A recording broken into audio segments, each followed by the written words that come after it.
Welcome back to Chelsea. The medals were handed out yesterday and there's still a buzz of celebration in the air. Certainly is. And today we're going to meet some of the award winners and bring you inspiration for your gardens from across the showground. Now, whether your borders are bursting, you've got a couple of window boxes or just room for a houseplant, there really is something for everyone. Welcome to the RHS Chelsea Flower Show 2023.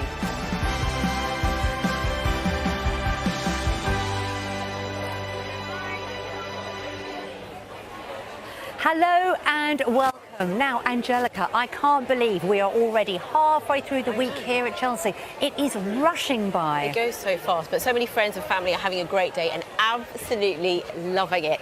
And there's still so much more to inspire you, and our team of experts are standing by to share all their best tips and tricks for you to try at home in your gardens. Coming up this week, Carol's shining a light on the hidden treasures of the plant world that we often overlook. Today, I'm going to be looking at bright and beautiful euphorbias. In yellow, green and orange, they come in every shape and size. And there's one for every spot in your garden. I'll be revealing the winner of the Best Balcony and Container Award, and Toby's back to help you get the Chelsea look. Today, he's got loads of ideas for your smaller spaces. I'll be taking inspiration from the award-winning designs at the show to give your balconies, containers and window boxes that Chelsea pizzazz. And you can do it without breaking the bank. Plus, I'll be chatting to a musical icon, legendary singer and songwriter Kim Wilde later, about how gardening has transformed her life. And Chris will be showing you how to get more bang for your buck when choosing your flowers this summer. But before all that, I've stepped into the Samaritan's garden designed by Darren Hawkes. Now, on first impressions, it can be tricky to see how the main show gardens can relate to our own gardens at home. So I've pulled in the help of our very own 7-time gold medal winning designer, Adam Frost. Thank you for that, my dear. So lovely to be here, Adam, because this is the first time I've been on this garden. And you want to take inspiration, but where do you start? Atmosphere. That's what these are all about. They are about atmosphere. You think what Darren's done, the first thing is to make you feel slightly uncomfortable. And you look at this space, that's exactly what he's done. For me, I want tranquility, but do I need perhaps more drama? I think, do you know, it's about maybe taking you on a journey. So it's understanding your own garden, the way you move through it, where the light is, where the shade is, how you feel in different spaces. This pergola. Yeah. But you could do this with arches, bits and pieces. I love this effect. Yeah. Absolutely love it. But also remember with Darren, what he's done here is the planting there was spiky, and now we're coming out into the light, and it just starts to all soften off a bit, and it opens up, and the mood changes, doesn't it? So really, it's about creating different atmospheres for different parts of your garden, even if you've got a very small garden, which a lot of us have. Yeah, and I would always work out, where would I want to be? Where would I want to have a cup of tea in the morning? If you do that in your own garden, you're on the way. And then what Darren's done here is put really good boundaries in. If you see timber boundaries, and they're dark, so the planting shows up very well. His new sculpture, really heavily, which might not be everybody's cup of tea, but it's told a story because it starts really rough and then it starts to soften, places to pause, Yes. be, water to enjoy. And I love this, the way it sort of sweeps around, and also the different levels of steps. It isn't terracing, but it's sort of getting that effect. Yeah, definitely. I mean, this is all concrete. You know, and it doesn't feel like that, does it? So, you know, what he's done is used the levels well. So by the time we get to this end, feeling uncomfortable here, do you feel comfortable now? This is my sanctuary. I love this part. It's like a retreat. So all he's actually done is taken us down about 3 foot, and he's tucked us in under a tree. Beautiful. And the whole mood. And that is really easy. It doesn't have to be as big and as bold as this. It could be a chair under a tree at the bottom of your garden. Yeah. You know, it could be a pause by a pond. Whatever, but it is driven by atmosphere. Thank you, Adam. And of course, you're going to be joining us for today's Chelsea Clinic. The butterflies I have already. Nah, we're going to put you on the spot, aren't we? Now, this week, Carol's hunting out the unsung heroes of the plant world that don't always get the attention they deserve. Today, she's putting beautiful euphorbia centre stage.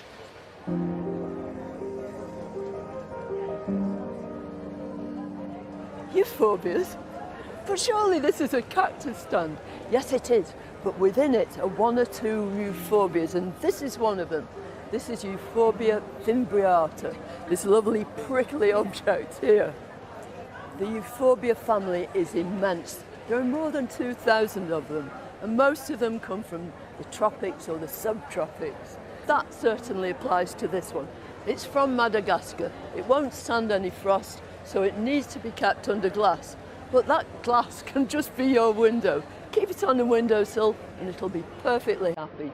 Now, it's a fascinating plant, but the euphorbias I really want to see today are all outside.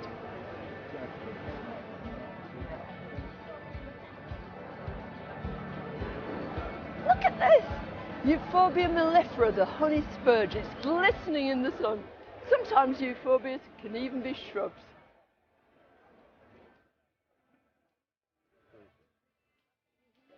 Everybody's got some shade in the garden, whether it's cast by trees, the house, even behind the wheelie bins. But this euphorbia copes brilliantly with that. It's Euphorbia amygdaloides, variety Robii. Absolutely excellent if you want good ground cover. It'll amble about here and there, and it goes beautifully, like most euphorbias, with almost anything. So if you've got a shady spot in your garden, and perhaps the soil is on the poor side, this euphorbia could be just the one for you. Beside this purple alder behind me is one of my favourite euphorbias. It's Euphorbia palustris. Now, palustris simply means living in a marsh, and that's exactly what this loves. In the spring, it makes these vast clumps, sometimes up to waist height. And the first thing you notice when you walk into the garden, and it's not a plant just for one season either. In the autumn, its foliage changes to all sorts of glowing oranges and ambers and golds. As those stems start to fade down, I often get my sharp secateurs and cut back some of the stems. But invariably when I do, I wear gloves, because all euphorbias contain an irritant sap, and you mustn't let it get on your skin. It's herbaceous, which simply means that it dies down and then lives under the soil until the following spring. It's no wonder I'm getting euphoric about euphorbias, because after all, there's a euphorbia for everybody's garden and every situation. In fact, there are probably several.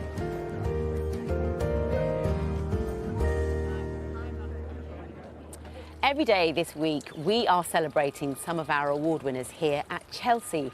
And I'm on the Feels Like Home garden, which yesterday was named Best Balcony and Container Garden. Congratulations. Congratulations. Don't drop it.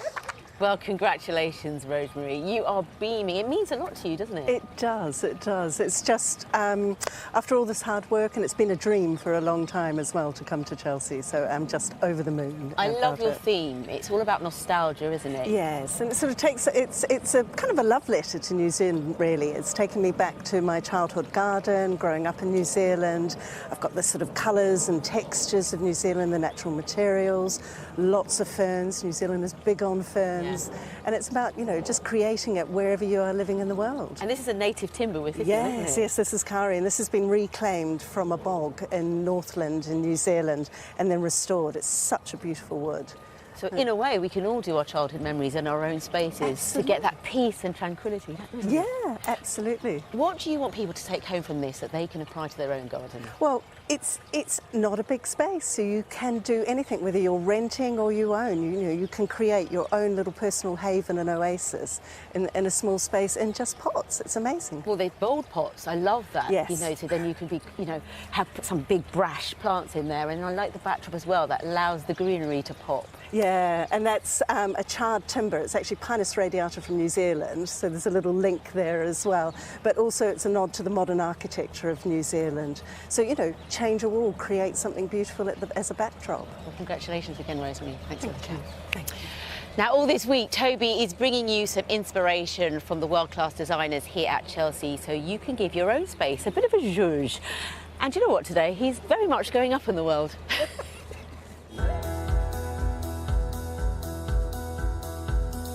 If you're after big ideas, even for the smallest of spaces, the place to come and find them at the Chelsea Flower Show are the balcony gardens.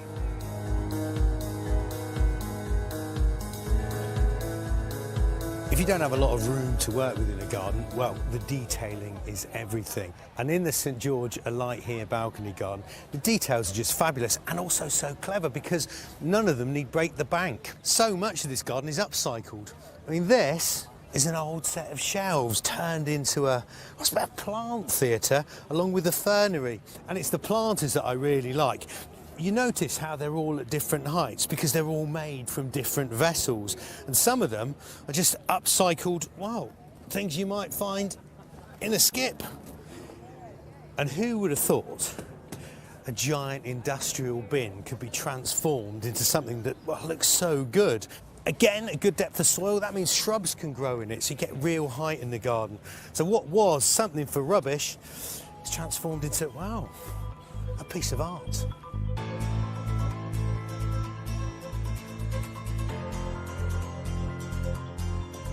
Sometimes in a garden, it's not the size of space that matters, but what you do with it. And the doorstep library garden is a perfect example of continuity. All the materials in it are timber. Very aptly for a garden about a library, the planting has been bookended, and it's such a simple principle to copy. Keep the centre of a small space open, makes the garden feel bigger, and you've got useful room in the middle. Behind the ferns, there are mirrors. Now you can pick these up from charity shops. Now create the illusion that your garden is twice the size that it is.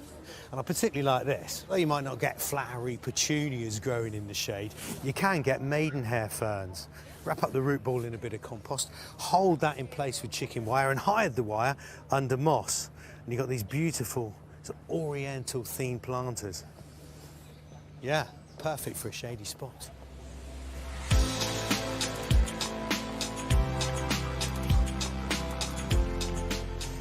The restorative balcony is full of neat and tidy ideas for small spaces. I mean, shelves, they're not just a storage solution, they bring plants up to eye level where you can enjoy them. And if you can put them up in the house, you can put them up in the garden. I also love the pergolas. They bring your plants up out of the ground, above your head. This is just a simple L shape of timber fixed to the wall and the ground. But it's the planting. I mean, this has got cottage garden charm in spades, isn't it? And all these things are easy to grow just for the cost of a pack of seeds.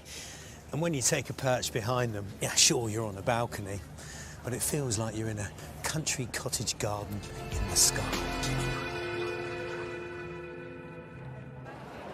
Wow, some great ideas there. And we've got lots more still to come today from the RHS Chelsea Flower Show 2023, an event supported by the Newt in Somerset. In today's Summertime Swap Shop, Mark shows us how to try out different shrubs that will ensure our gardens survive and thrive for years to come. Adam will be back to answer your gardening questions when he takes the hot seat in today's Chelsea Clinic. And James has a beginner's guide to growing plants that wildlife will love. It's a great way to get the children involved in gardening. But first, our special guest today is fast becoming almost as famous for her love of gardening than for over 30 million records that she sold worldwide. I'm delighted to be joined by Kim Wilde, and welcome back to Chelsea, Kim. Oh, the greatest show on earth. I love Chelsea. We are so lucky, aren't we, to be sitting here in this magnificent garden. Yeah, but privilege. being next to you, it's a little bit of deja vu because we worked together. Now, what was it, late 80s, early 90s in the music industry? Yeah, I was doing Top of the Pops and you were doing everything else, well, weren't you? I was happy to work with you during those times. But what I didn't realise, I was your publicist or your plugger in those days. Yeah, you that were. you had this passion for gardening. Was it on the back burner? It was on the back burner, really. I mean, I loved the countryside as a small child, and I loved that everyone was growing vegetables and flowers, but it didn't really hit me till I had children, and I wanted to make them a garden, somewhere to grow up in and be as enchanted by as I was as a child growing up. I mean, it really did change your life, going from this extremely successful pop star and writer to suddenly finding this whole new career. Yeah, I mean, it was amazing, really. I stepped out of the music and I got into horticulture, really just out of a private passion. Started back in education, went to Capel Manor to study a little bit about plants. And then before I knew it, I was at Chelsea Flower Show doing a little courtyard garden with my co-designer, Richard Lucas. And winning a gold medal medal, can we just say? We did so well. You did. It was magical, a really magical time, and it still is. I mean, I've been in the garden. I was in the garden all day yesterday. Tell us about your garden. What's it like? Paint the picture. Okay, well, it's there's a wildflower meadow. There is an area where I grow a few vegetables with varying degrees of success. And then I have an area of grasses and late summer flowers like echinacea. And then I have, actually, I'm a bit of an old-fashioned girl and I love my cottage garden. I absolutely do. Verbascums and delphiniums, lupins, aquilegia. I love it. I just love a cacophony of colour and plants. I love plants. So what's it like when you're on tour? Because you're doing so many festivals, you're on tour next year. Is it just relaxing to come back, or do you worry who's looking after it while you're away? Well, my daughter's quite helpful. My son can be a little bit helpful.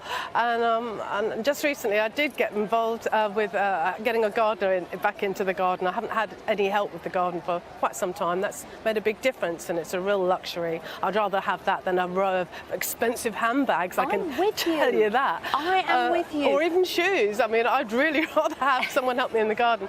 But I'm very much in the garden. As soon as I get back from tour or anywhere, that's the first place I go and see what secrets it's going to throw up at me. I mean, you forget what you plant, you forget the bulbs that are going to emerge. You know, you forget what plants do, and it's amazing. You think, oh, I'll remember that. You actually don't, and then they'll surprise you, or like this winter, they'll die on you, which has not been very nice. We hopefully have all the answers for you here at Chelsea. Yeah. So if you've got a dilemma, what are you going to be looking out for while you go round? Well, I have a few places in the garden where stuff just died over this winter. The cistus died, the hebe died, the pittosporum. So I'll be looking for something that's easy to look after because I'm away a lot. Yeah. I don't want anything that requires too much intervention. Well, hopefully we're going to get you lots of lovely answers. So take your time, enjoy the gardens and see what expert advice you can get in there too. Thank you, Kim. Oh, real pleasure, Nikki. Now, many of us love to fill our gardens with beautiful flowers, but gardening can be a bit pricey. So Chris has been to meet the growers to show us how to get the most out of the plants we're set to buy at the garden centre this weekend.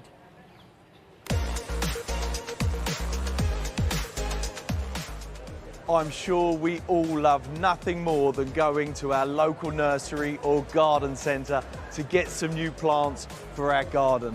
But we are in the middle of a cost of living crisis. So I want to find out how we can make our existing plants go a bit further. And where better to do that than right here at Chelsea. Vicky, hello. Hi. I've been going around looking for ways to save money on your gardening. Have you got any tips for us? Well, as you can see, I'm surrounded by all my lovely hostas. When they get big or mature, you could divide up that clump and share it around your garden. So something like that, I would literally just tip it out the pot, give it a little tap, hold on, there we go. So I could divide that into 3 immediately without a problem. Just prise away the roots. And I give it a little jiggle, and as you can see, it pulls away. Then repot it. Give it a little bit of feed, especially this time of year, and it will just thrive. So it's not only good for your pocket, but your hostas will thank you for it too. They will absolutely love you for it. Amazing. Thank you very much. Thank you. Chris, I'm on the hunt for tips and tricks to help us save money when it comes to gardening. Have you got anything for me? I would recommend using seed, particularly calendula, lettuce and strawberries. They're a lovely way of getting maximum return for your money. Much cheaper to buy than a more established plant. Is it difficult to grow from seed? The good news is that the plants know what they're doing even if we don't. Just follow their lead, do we? That's exactly right. Sprinkle them onto a compost, add the water, step back and enjoy. Amazing, thank you very much. Well look, that's been fabulous. I wish you the very best of luck with Chelsea. Katie, you've got a beautiful display of dianthus and pinks here. Thank you. If I had one of these in my garden, how can I make it go a bit further? Okay, well, the ideal way and the easy way is to take cuttings from it. What we would do is we would take a young, non-flowering shoot. Yep. Take off all your lower leaves here, and then you would snip cleanly underneath a leaf node here. And you would simply put it in your grow medium. So you can take several cuttings then along the side, water them. In about 6 weeks, you're going to get a new rooted plant. Well, there you go. Yeah. Fabulous. Thank you ever so much. Pleasure. Thank you very much. Thank you, Chris. Now I feel as if I've been transported to a fantasy world. This is the Teapot Trust Garden, inspired by a child's imagination. It's like Willy Wonka's factory, The Wizard of Oz and Alice in Wonderland all rolled into one. And I'm here with the designers, Nicola Semple and Susan Begg. And look, the teapot is right there. I need to be at a teapot. You're very welcome. Now this is all about a child's imagination, isn't it? It is. We designed this garden to show the power of the imagination to help children with chronic illnesses, how art therapy can help them find a pathway and come to terms and find coping mechanisms. But it is a garden of the imagination. So we've incorporated lots of drama inspired by children's literature. So for example, we have these Piocia Abbeys inversa. They're actually, it's a sort of a weird and wonderful version of the average Christmas tree. So it's a tree that everyone knows, but it's got this amazing form. This one we've called Snorky, and this one we've called Grizzly.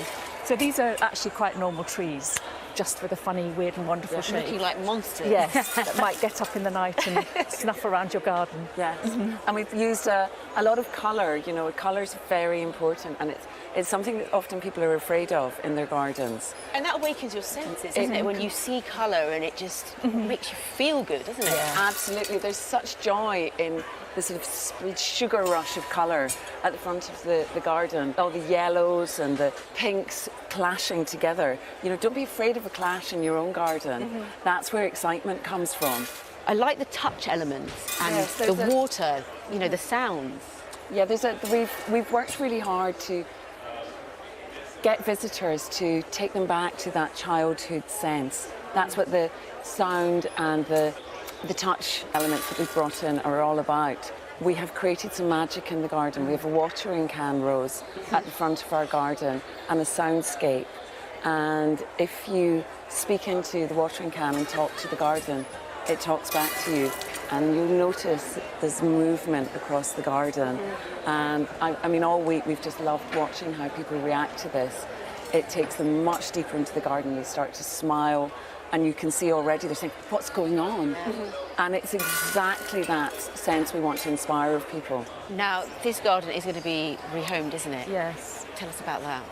Well, it's going to the Royal Hospital for Children in Glasgow.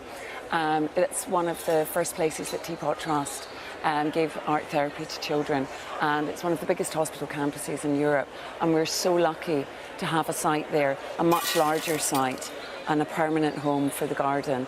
So it will be year-round art therapy for children in the hospital who visit the garden. We're hoping in time to fundraise for an art therapy pod there too. Amazing. So the joy of this garden will be benefited and enjoyed by lots of other young people. Yes, that's the idea. Congratulations. Thank you very much. Thank you. Now, we all have our favourite plants and flowers. I know I certainly do. But do you ever stop and think about which ones are most loved by the wildlife in your garden? Throughout the week, James Wong is encouraging us to get growing. Today, how to choose plants that will give pollinators a helping hand. Planting up a green space to help support pollinators is a theme that's just running through the show this year. But here's a secret that very few people will tell you. Pretty much everything that you and your family can do to help support pollinators will also give you a more beautiful garden with less work. One of the easiest ways to ensure that your garden appeals to the maximum number of pollinators is to really increase the diversity of flower structure and form that you have. And that's because different pollinators have different preferences. So for example, this geum here, which is in the rose family, a completely open flower, has really different architecture to, for example, the lupin that's in the pea family with its hooded shape. And the really useful thing from a human perspective here is the more different types of flower, shape and structure you have, the more visually interesting it is for you to look at. Avoiding over-manicuring your garden and letting it run a little bit more lush and wild will provide habitat for all sorts of insects. And of course, not using pesticides will mean you're not killing any off. So simply not bothering to spend time and money doing those two things will give you better results.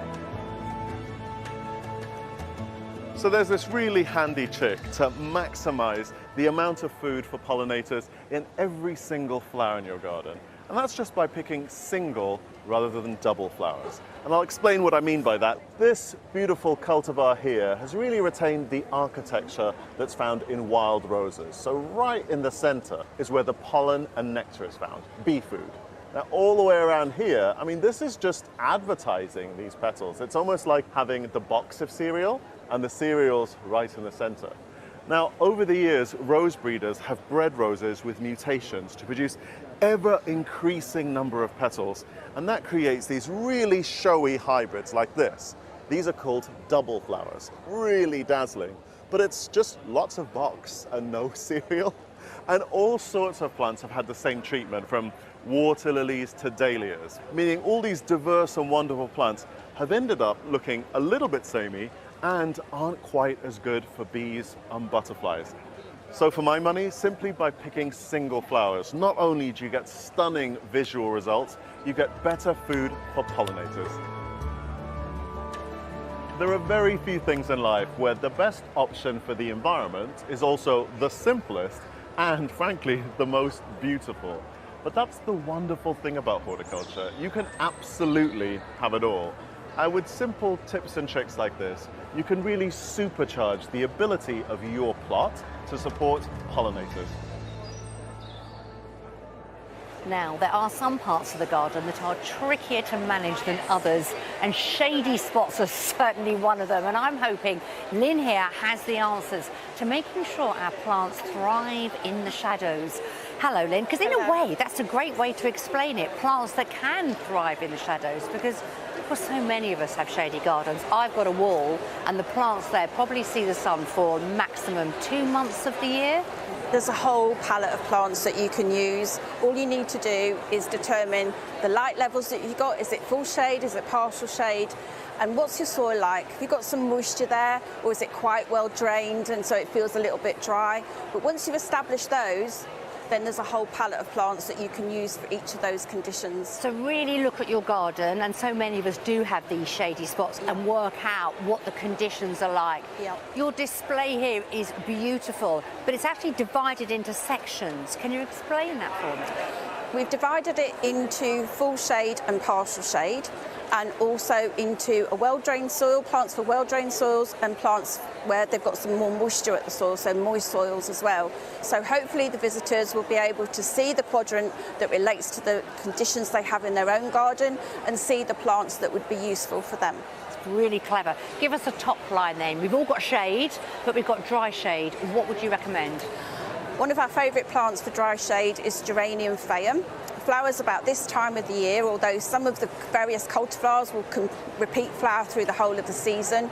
Superb pollinator plant, so we'll bring in the bees as well. That gets a big tick in my book. Absolutely. Okay, what about wet shade? So many people going, I wish I had dry shade, mine's soaking. What can we grow? One of our favourite plants is the geums or guiums that are just behind you. Tend to range in yellows, oranges, reds, but they've started to bring some paler, sort of lemony shades in, and also some pink varieties, so there's lots to choose from there. Lovely. There's bursts of colour. And what about wildflowers?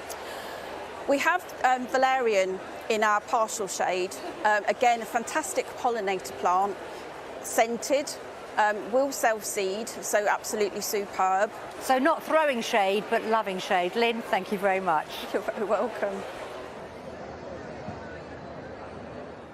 Looking around the showground here at Chelsea, many of the beautiful floristry installations and displays are packed full of dried flowers this year. Today we're joined by floral designer Hazel Gardner with everything we need to know about this latest trend. It's great to see you again. Great to see you, Angelica. I have always loved dried flowers, but there is a certain way to do it properly, isn't it? Yes, there's definitely tips and tricks I can tell you to make sure they still look great once you pick them and you want to bring them inside for drying. So first of all, when you pick them, you want to make sure they're actually dry. Then you want to find the right room to do that. That's normally something which is free from daylight, that's a really nice temperature, room temperature's fine, no direct sunlight, and yeah, just somewhere that they're going to really dry out nicely but not too brittle. Is it best to hang them upside down? Most flowers work absolutely fine by hanging upside down. Flowers such as hydrangeas, you can actually just dry them in the vase. That's perfect. Yeah. So we've got some varieties in front of us here. Let's talk through them. So we've got beautiful delphiniums, which you've got there. You can see they hold their colour really well. So gorgeous. Yeah. And then we've got poppies, which I just love for like a statement. Then we're onto Achillea, and you can see actually the colour is really not that much difference from dried to fresh. So do you have to think about bold colours because it does fade? Yes, it does fade. So you really want to aim for colours that are bright. So fuchsias, reds, mustards, yellow, anything that's vibrant outside will tend to still keep its colour once dried. So what are we making today? So today we're making a beautiful summer wreath that's really full of texture and colour. Yeah, really nice. Okay, well you've been busy this morning and we're going to get a step-by-step guide to how to create it.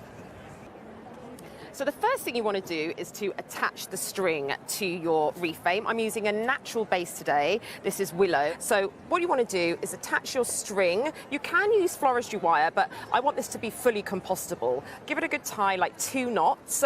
And this isn't actually going to come off until we finish the design. So just remember, this always stays on. So to create the wreath, you basically are making mini bouquets. So what I do is I've got an amazing range of materials here.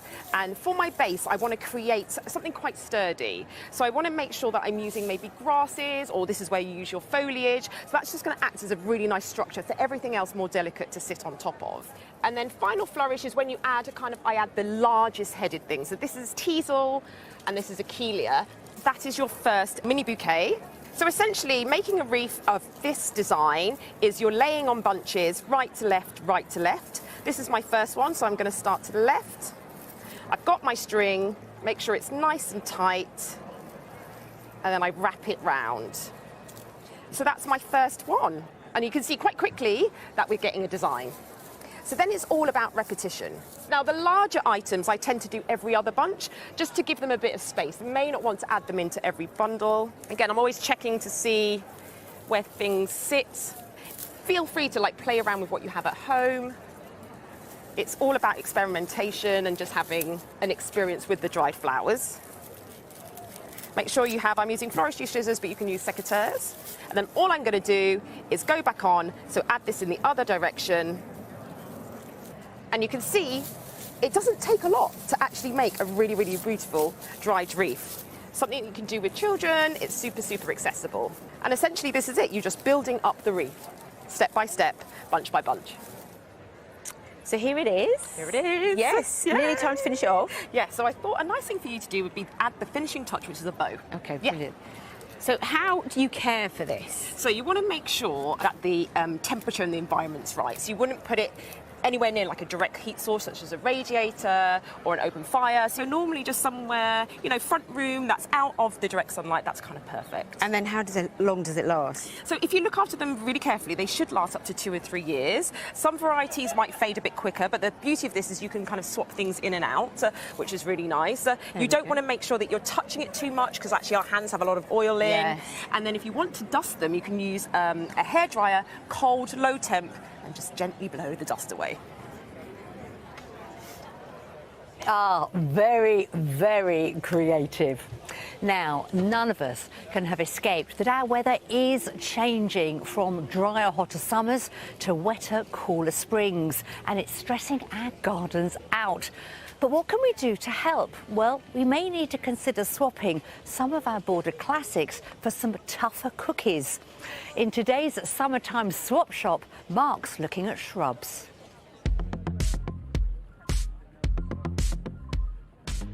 Shrubs are the backbone to our borders, but they also give us many, many seasons of interest, and they're a great foil for the rest of the plants in our gardens. With our hotter summers and our wetter winters, many of our stalwart shrubs are having real problems in the garden. But the great news is there's a wonderful variety to choose from. For a drought-tolerant shrub that's going to flower for months on end, you cannot beat cistus. Just look at those gorgeous blooms. That incredible magenta 5-petaled flower and that lovely splash of raspberry right in the centre. These open cup-shaped flowers are perfect for the birds and the pollinators. Cistus are really easy shrubs to care for. All you need to do as they go over, that means when they stop flowering, just prune down to the next set of flowers or the next set of leaves. And it's as simple as that. They do spread a little bit, so just trim them to shape, and that way you can keep your plant flowering for months on end. A great neighbouring plant is this gorgeous phlomis with those silvery, hairy leaves that bounce back the light. It can get quite woody, so you want to trim this right the way back so it can grow back into a lovely, compact shrub. The definition of a shrub is a plant with woody stems, and this is a perfect example. This is Euonymus alatus, or the winged spindle. Now at this time of year, it's beautiful with this really bright green leaf and these stunning lime green flowers. In the autumn, this shrub really comes to life. The leaves turn the most gorgeous shades of fiery red, and then the fruit, it has this lovely pinky red fruit that splits open just like the winged spindle name, and then inside is this lovely orange seed. This is a cracker of a shrub. A spectacular shrub for drought tolerancy is this, Ozothamnus silver jubilee. It has that lovely silvery stem and then these rosemary-like leaves. Now this comes from Tasmania, Australia and even New Zealand. So here in the UK, it's sort of half hardy. If you're down in the south in a nice sheltered garden, this will be absolutely fine, as long as you've got really good free draining soil. And the name Silver Jubilee comes from that lovely silvery stem and the rosemary-like flowers. The main thing about Ozomanthus is that when it comes to pruning, you want to prune immediately after flowering. Just take off about 1/3 of the plant, and that way you're going to keep it as a nice, dense shrub. Even though us gardeners have to cope with an ever-changing climate, there's a shrub at Chelsea for everyone. Now, earlier on, I met up with the lovely Kim Wild, who wanted to solve a gardening dilemma of her own. So we sent her out into the showground to meet the growers. Let's see how she got on.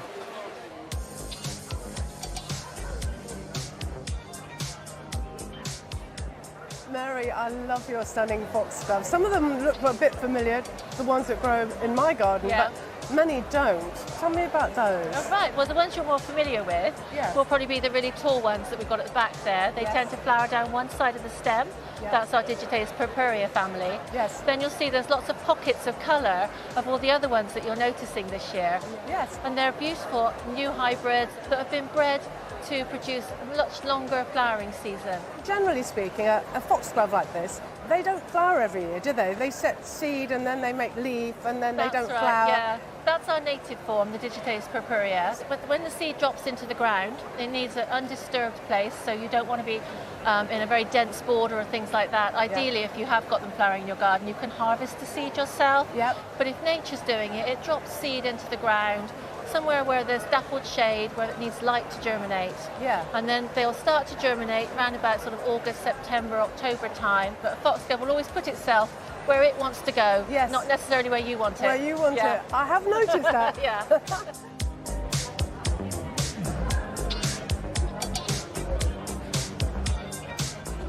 Hey John. Hi Kim. I followed the yellow brick road and it brought me to your beautiful garden. Perfect, thank you. Tell me a little bit about these achilles. I've grown a few in the garden myself, but I've never been that successful growing them.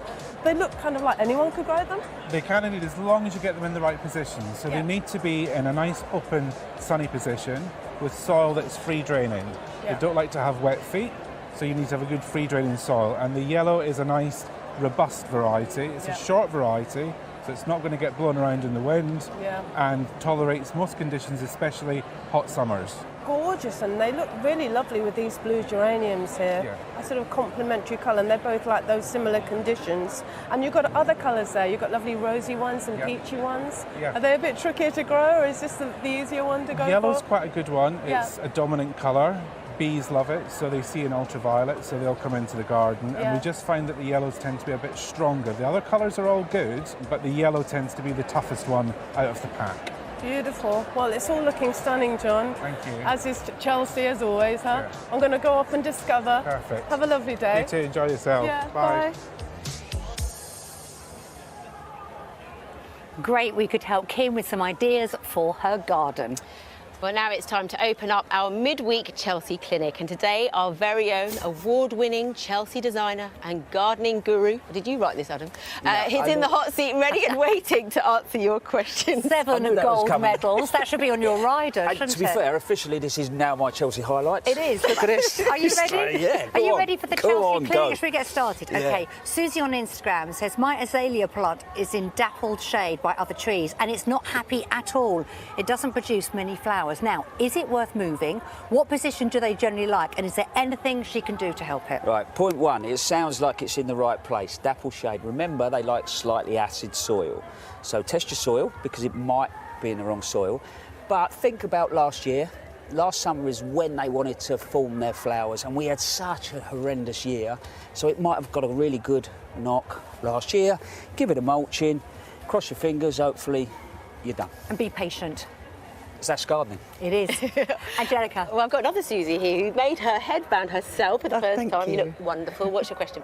So my question is, I walked around Chelsea today. There's quite a lot of things that would have previously been considered weeds, like cow parsley, buttercups, and now in the planting. So why is that? Why do you think there's been a change? It's environmental change. You know, a lot of designers are understanding we can play our part in the garden. Weeds are, in reality, really tough plants. You know, ultimately, you don't want a monoculture in your garden, but that add in a few weeds and the cow parsley bits, that develops that diversity, and that's what you want. Okay, all right. Thank you. So from weeds to ants, Lou Painter on Facebook says, I'd like to know the best way to get rid of ants. I keep finding massive nests, particularly in my pots and planters, as well as my lawn. I can't get rid of them and they're driving me mad. This is an organic gardener, so I just got to leave them alone. I mean, they are part of an ecosystem, you know, so they will eventually get eaten and whatever. But if you want to get rid of them, disturb them. They don't like, you know, being sort of upset, but also they don't like damp conditions. So if you've got a compost in a pot and you want to add something like composted bark that might just hold a bit more moisture, they'll get the hump and they'll eventually move on. They'll get the hump. Lovely. They'll get the hump. We like And that. they'll leave your pants. Thank you. Oh, Yeah. hello. Angelica. Right, we've got Jean from East London here. Hello, what do you want to ask? I have a peony, which I've had for 4 years. Although it's looking really healthy, no buds. Do I get rid of it or? No, don't get rid of it. Don't get rid of it. I mean, really, when you think about a peony, it loves sunny conditions, so check the sunny conditions. Yeah. But also, they don't like being too deep. So what I did last year is I put too much mulch around mine. Okay. So I've got lovely foliage come up this year with no flowers. So I'm busy scraping all the mulch away. So as long as your tubers are close to the top, give it a feed, water, Okay. and hopefully next year you'll be smiling. Oh, thank you. You're going to give it a go? Yes, I am. Let us know how you get on. You are in really good company with Adam there. Thank you so much for joining us for the Chelsea Clinic. We've had so many questions in, but thank you for answering those. It really does make a difference, doesn't it? Different. And I learn as well, you know, because I love being here and I want to plant my own stuff as well. Thank you. Thank you very much. You're allowed back. Thank you. Well, that's all we've got time for today. But the Chelsea Clinic will be open again tomorrow and Toby will be here to answer your questions. So do please keep sending them in because we love to hear from you. We certainly do. And we'll be joined by Strictly Star and social media sensation Joe Sugg on how to get your teenagers offline and outdoors. Yes, and Sophie and Joe will be back here on BBC One tonight at 7 o'clock when they'll be opening up the vote for the BBC RHS People's Choice Award with none other than AJ Adudu. And we'll see you tomorrow. Bye for now. Bye-bye. Bye-bye. Thank you. Thank you, guys. The medals have been awarded. The RHS judges have named the best gardens and exhibits. But there is one prize still to be claimed. And it's a big one. The BBC RHS People's Choice Award. Get ready to vote for your favourite large show garden. Tonight it's your turn to be the judges.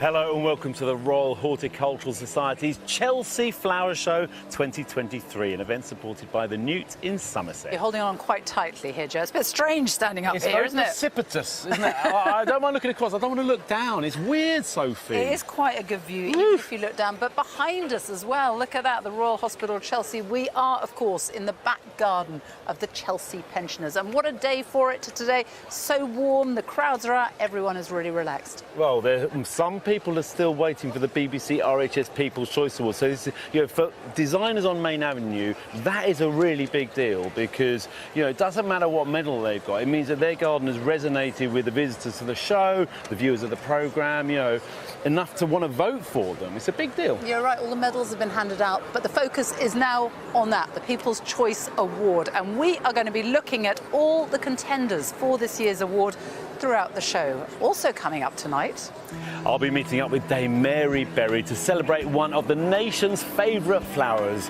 It's the rose, of course, and discover this season's new varieties. presenter AJ Odudu will be sharing how her passion for houseplants has grown so much they've taken over her front room. And if you thought a greenhouse was just for growing veg, think again. JJ Chalmers discovers all the benefits of growing under glass, we're over glass here, however small your space. But first, our experts have been exploring the garden designs on offer this year and no doubt have their favourites. Now it is your turn to choose yours from the 12 large show gardens in contention for the BBC RHS People's Choice Award 2023. Voting will open at the end of this show and you'll have until 7 p.m. tomorrow evening to cast your vote. To help you decide, we'll be looking at all the contenders throughout the show, and here are the first four.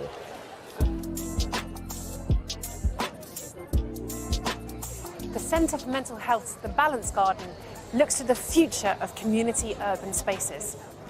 All the hard landscaping is made from recycled, repurposed or reclaimed materials. At the back of the garden there's a mushroom farm made from an old shipping container, and at the centre there's a still pool. The planting in this garden is an urban food forest on lots of different layers. So there's trees, shrubs and lower planting, and most of it is edible, including an awful lot of wetland edibles all around the pool.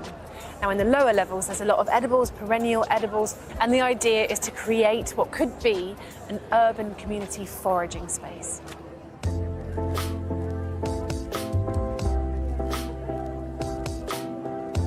This is the Royal Entomological Society garden, designed by Tom Massey, and it highlights the importance of insects for gardens and people. And at the centre is this large structure which is based on an insect's eye, and it's also a working laboratory.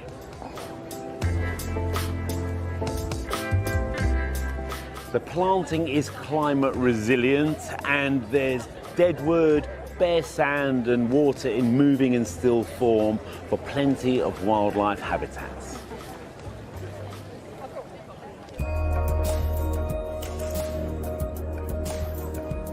This is called A Letter from a Million Years Past, and it represents a mountain in South Korea, the Mother Mountain, as it's known, in the Jirisan region.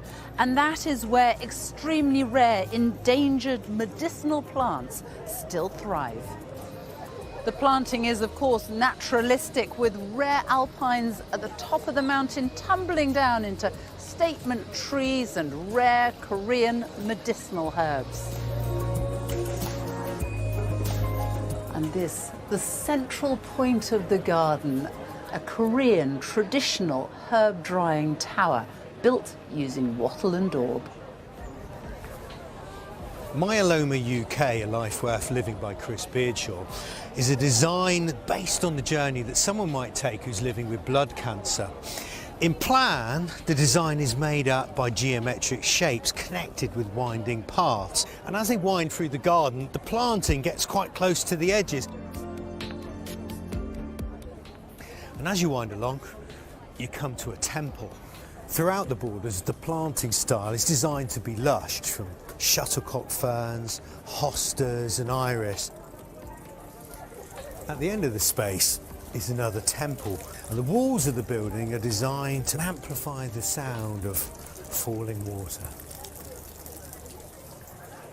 Well, judging by that, it's going to be a tricky decision for you, and that's only the first 4. We'll be showing you the other contenders throughout the show.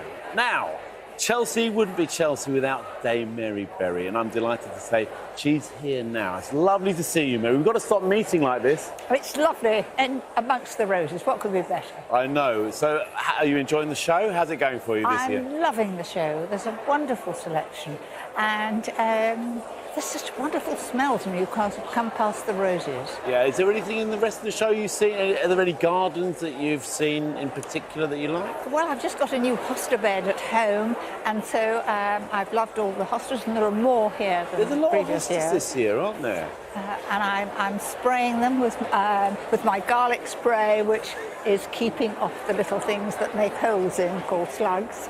Yeah, no, you got to keep the slugs and snails off your hostas. I mean, I think throughout the garden, some great gardens out there as well, aren't there? It's a great design. So they capture you. These lots of things to copy. Oh, copy. Yes, you know, you get your inspiration ideas from coming here. Yeah. And I'm not very good at cuttings, but I know I've got friends that I've just caught them with some pinks. And I know we're going straight back to take small cuttings and have more plants. Lovely. And what do you think of this display here, these roses, hey? I think it, just look at the foliage. I often judge a rose by its foliage. If it's got good foliage and a flower, it's a huge bonus. And a nice smell, a really good smell. And here's Francesca. Hi.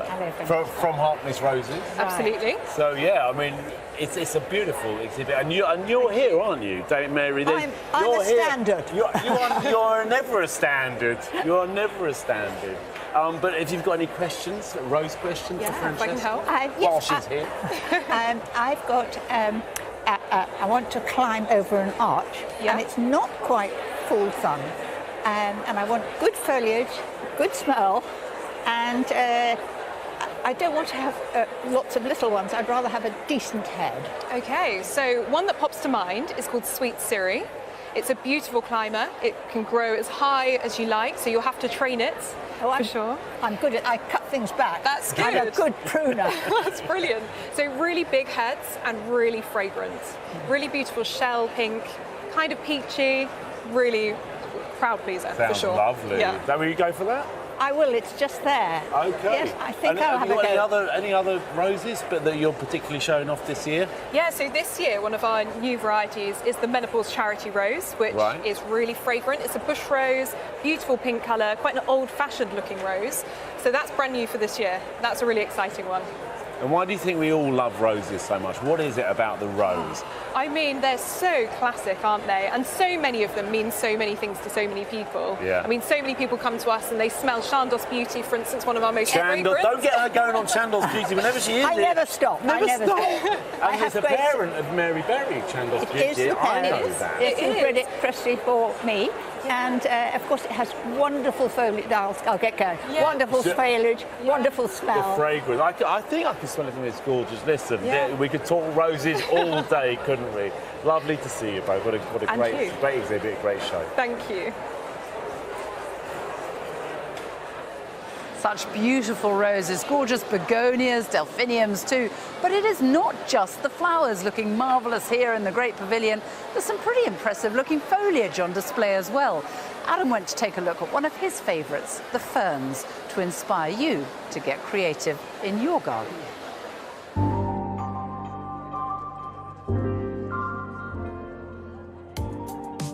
I've come down to Curls Bay and they have bought just a slice of County Kerry. And would you believe that they have got the best growing conditions for plants like these behind me.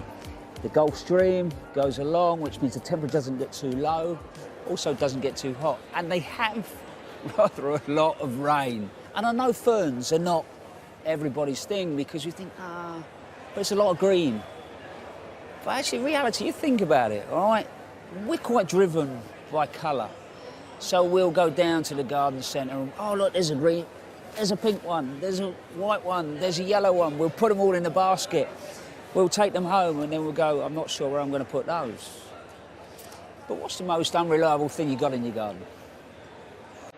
Flower colour. It comes and it goes and the weather affects it. But if you start to think about shape, form, texture, look at that. Carries absolutely all of it. But interestingly as well, I'm sat here and you might laugh, but this gives me shivers because lots of these plants were on this planet when dinosaurs were. And when you watch one of these ferns come alive, they're just incredible. I can't help but smile when I look at those. That's the tree fern that so many of us know and love. That's called Dicksonia antarctica. But these have got to be over 15 foot, which are some of the biggest I've seen here at the Chelsea Flowers Show. But they're great, aren't they? But I tell you what, I've got to show you this.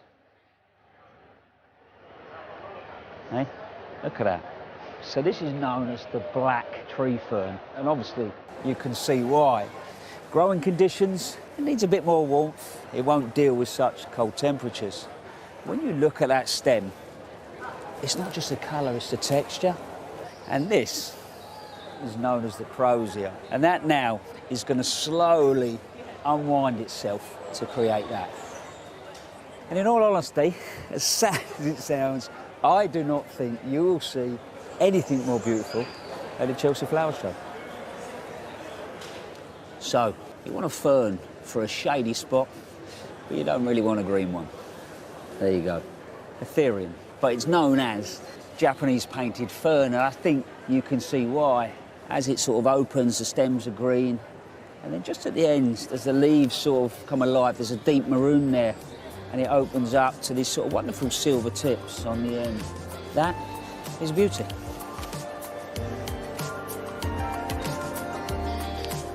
Before we go, I need to show you this little beauty. Yeah, it's called Gerinomecarpum. That is my favourite fern. Why is it my favourite? Because I was going around a fern nursery many years ago, looking at all these big plants, and then I came across this, tucked away in the corner. And it's a little bit temperamental, quite hard to get going, but it's worth it. That's a nice shady spot. Some of those tree ferns would do well in there. Now it's time to continue our look at the show gardens in the running for the BBC RHS People's Choice Award. Listen up, because you're the judges. Here are the next 4 contenders hoping to win your vote. This is the Samaritan's Listening Garden, designed by Darren Hawkes, and it's broken into 2 halves, starting here with sort of a darker, spikier palette of plants and broken concrete, really representing challenge and difficulty. And then at the ground level here, you can see this fissured concrete with turbulent, fast-moving water underneath. Then this second section really represents a journey towards tranquility and calmness, and that's embodied in a far paler set of colours, much softer planting, and it eventually delivers you under this small-leafed elm. And this section is really all about sitting down, taking it in, and being able to communicate.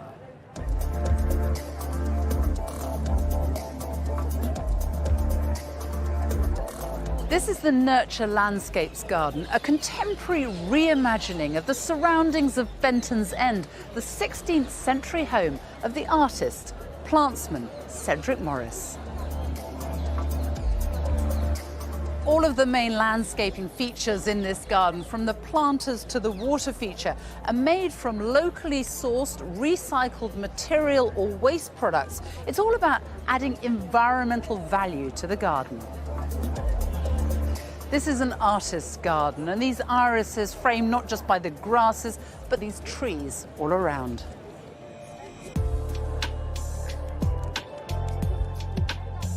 This is the Savills Garden designed by Mark Gregory, and it's a walled garden set within the estate of a country house hotel. And behind me we have the glass veranda, which covers a fully working kitchen. There's herbs dotted around for easy pickings, and here we have a full dining area underneath this loggia. At the front we have this large working potager area with a huge range of edibles, all grown in raised beds. Dividing the potager is a culvert with running water. There's a sustainable element to this garden. It's completely cement-free, and many of the materials are recycled or reclaimed. Designed to be a place of sanctuary and hope, this garden provides an accessible space for everyone affected by life-changing spinal injuries. This terrazzo-style path is cement-free with minimal joints to ensure a really smooth surface. And the timber-clad garden pod is detailed with roof tiles and alternative window heights, providing different views out into the garden. A taller tree canopy is underplanted with this lower story of shrubs and perennials, which allows for different vantage points and views. The planting has been influenced by the flora of the Sheffield woodland. Well, those are 8 of the contenders. If you think you've spotted your favourite, don't make up your mind just yet. We'll be showing you 4 more and giving you all the details on how to vote later on in the show. Now, it is time to welcome our special guest this evening, TV presenter AJ Odudu. Welcome to Chelsea. Lovely to see you. Thank you so much. Oh my gosh, what a glorious day to be here. It smells gorgeous, you look amazing, the atmosphere is great. I am delighted to be here. Now, you are a relatively new convert to gardening, aren't you? I really am. I got my first place in London a few years ago, and you know how it is when you first move into a place, you've got no furniture, and so houseplants were the first things that I sort of bought to fill up those empty spaces and liven the place up in a really fresh and decorative way, and ever since I've just been more and more in love with houseplants in particular. But it also expanded into the garden itself, didn't it? It really did. When I first moved in, the garden was unloved, let's say, and so I got in there and completely landscaped the place and created a very low maintenance space, but one that always made me feel like I was on holiday, even though I'm in the heart of London. I've got palms and I just love it outside, and I grow you know, like mint and rosemary in the garden, which go great in my cocktails. Did you grow up with gardens? I mean, were your parents into it? No, not at all. I grew up in a small 2-up 2-down in Blackburn, Lancashire, and we had a tiny little backyard, but my dad always filled it with these building tools, so we never played out in that tiny little yard, and we lived right across the road from these 2 derelict buildings and a car park, so we had no real green space growing up. So I guess maybe that's why I've leaned into it a lot more as I've become older, and why houseplants are so important to me as well. I feel like if you don't have outside space or a balcony or anything like that, you can always bring the outside in with houseplants. And you do love them, don't you? You really tend to them, nurture them, even in your bath. I really do. You know, I feel like everything and everyone deserves a spa day, including my plants. So, yeah, particularly on a Sunday, I have a massive watering session for them all and let them, you know, let the roots really soak up all of the nutrients in the bath. Give them a bath, wash the leaves, and yeah, I find it really therapeutic. Now, you've been there in South London for a few years now, and I think you're thinking of moving. What's going to be first, the house or the garden? I feel like the garden is a real stickler for me now. You know, I'm really lucky. I live around a lot of green space, and I've got a lot of green space of my own. And you know, I feel like the next step, I want to start growing my own veg. I want to just really like lean into the whole outdoor space. I find it, you know, it's like it's an additional room is a garden, I think, especially when you love being outside in it so much and you learn something about it each and every time. And listen, I'm an absolute novice. I still look at plants and go, what on earth is that and why is it not thriving? I bought it, it was green and now the leaves have all gone brown. What's going on? So I'm still very much a newbie, but you can't help but feel really proud of yourself when you see the blossoms coming out on the blossom tree, even though the parakeets are at it straight away. And yeah, you know, I've got this monstera in my bedroom, and just waking up this morning and seeing a brand new leaf, it's always surprising and it's always exciting. Lovely to see you in this glorious sunshine, and we're going to see you later on in the programme when we talk about the People's Choice. Absolutely. Thanks for Thank you having for that. me. Well, in the past, greenhouses were seen as places just to grow veg, but they can be about so much more. JJ Chalmers has been to investigate the joys of growing under glass, whatever size your outdoor space.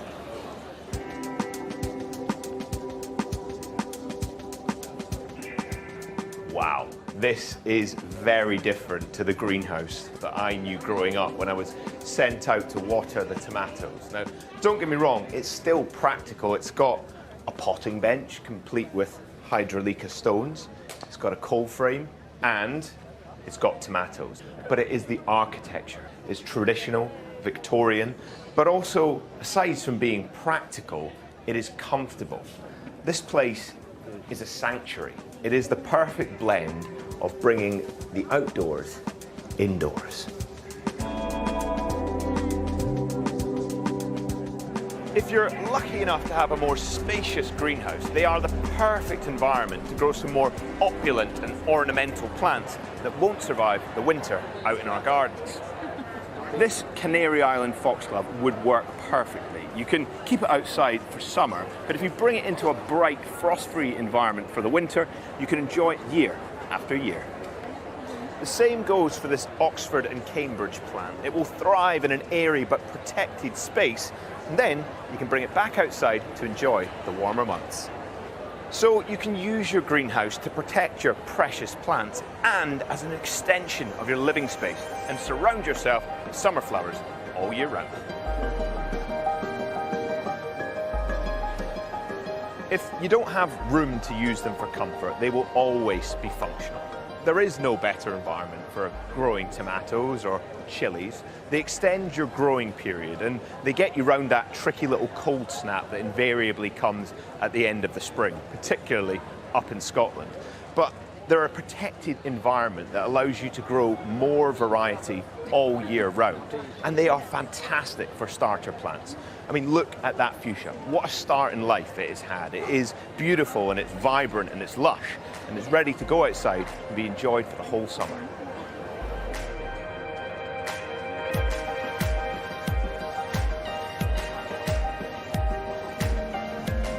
And if your space is really at a premium, you can still grow under glass thanks to these mini greenhouses. Now, practically speaking, they work the same as a large greenhouse, but this is ideal for a small garden or perhaps even a balcony. And actually, it might not be space that's an issue, but rather your time. This is so much more manageable at this scale.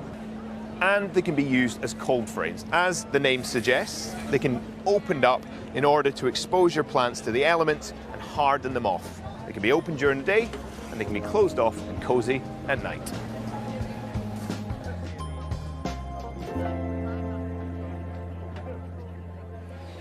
Thanks, JJ. Some great ideas there if you want to get growing yourselves. Now it's time to take a look at the final 4 gardens, hoping to win your vote for the much coveted BBC RHS People's Choice Award. This is the Centrepoint Garden by Cleve West. It's designed to address the challenges faced by young people experiencing homelessness. The concept is a Victorian house that's fallen into ruin and be reclaimed by nature. A brick path leads down to the sunken heart of the garden, where there's a herb bed nestled in amongst the ruinous walls. And the walls themselves are topped with pioneer trees, the type of species that turn up from seed, things like sycamore, elder and birch. And above them are 5 bird boxes fitted with speakers, playing familiar sounds like dogs barking and children playing.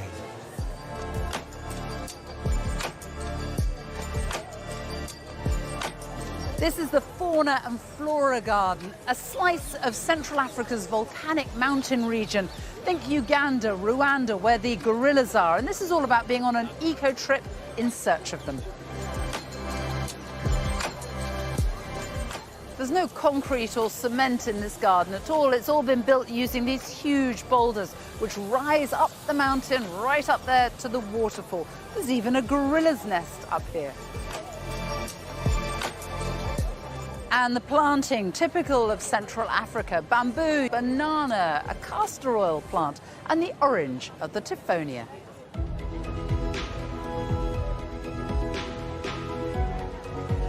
This is the Transcendence Garden designed by Gavin McWilliam and Andrew Wilson, and it's designed as an uplifting space to reflect the shared experience of end of life.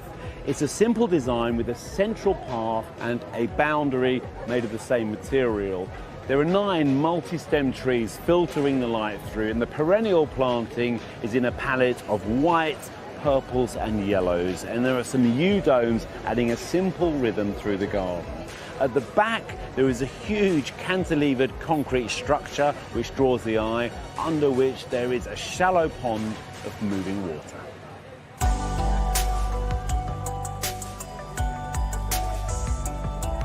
The RBC Bruin Dolphin Garden is designed to represent the passing on of knowledge from generation to generation and then on to create a better future.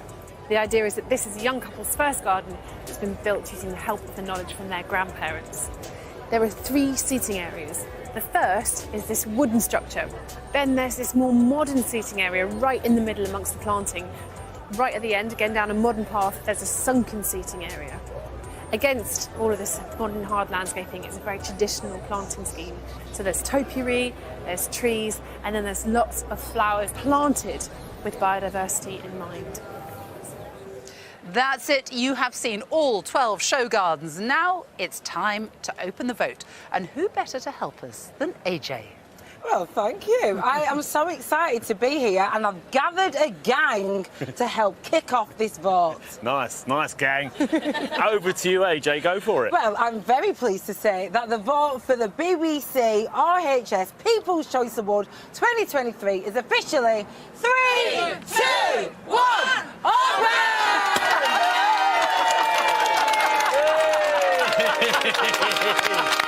Good gang.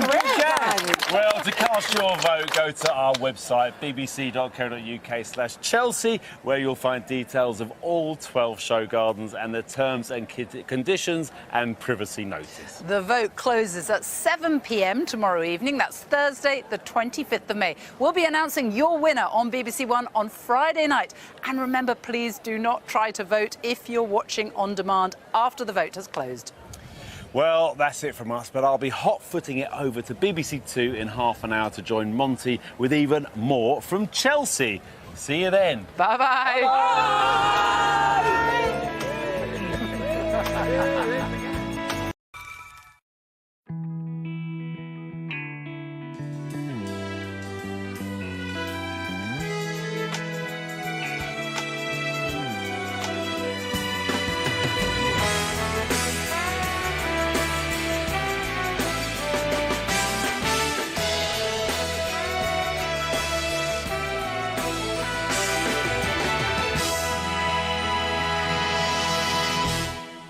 Hello and welcome back to Chelsea.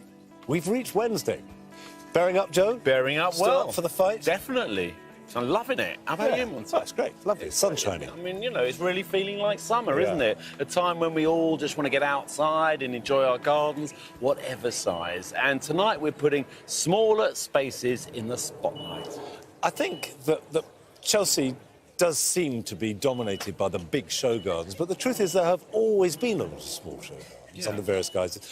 And I have always really enjoyed finding nuggets from them that actually are usually better than the big ones. Not better sort of qualitatively, but differently better. And most people have small gardens, so they can get inspiration. They can think, I can actually do that in my garden. And people are getting rid of the manicured lawns and planting up the central space and looking for biodiversity. It's an exciting time in a There's a small lot garden. you can do in a small garden, but I can tell you, you will not find a blade of mown grass on any garden here at Chelsea. It's called rewilding, isn't it, Mike? No, Rewilding, let's Monty. not open that can of worms. Well, as ever, our team of designers and plant specialists are standing by to guide you through everything here at Chelsea with their expert knowledge. So let's have a look at what's in store for us tonight on the Royal Horticultural Society's Chelsea Flower Show 2023, an event supported by the Newt in Somerset. If you have a small garden or no garden at all, Containers can give you a beautiful display. Francis looks at how to invest wisely so you'll have many years of plants to enjoy.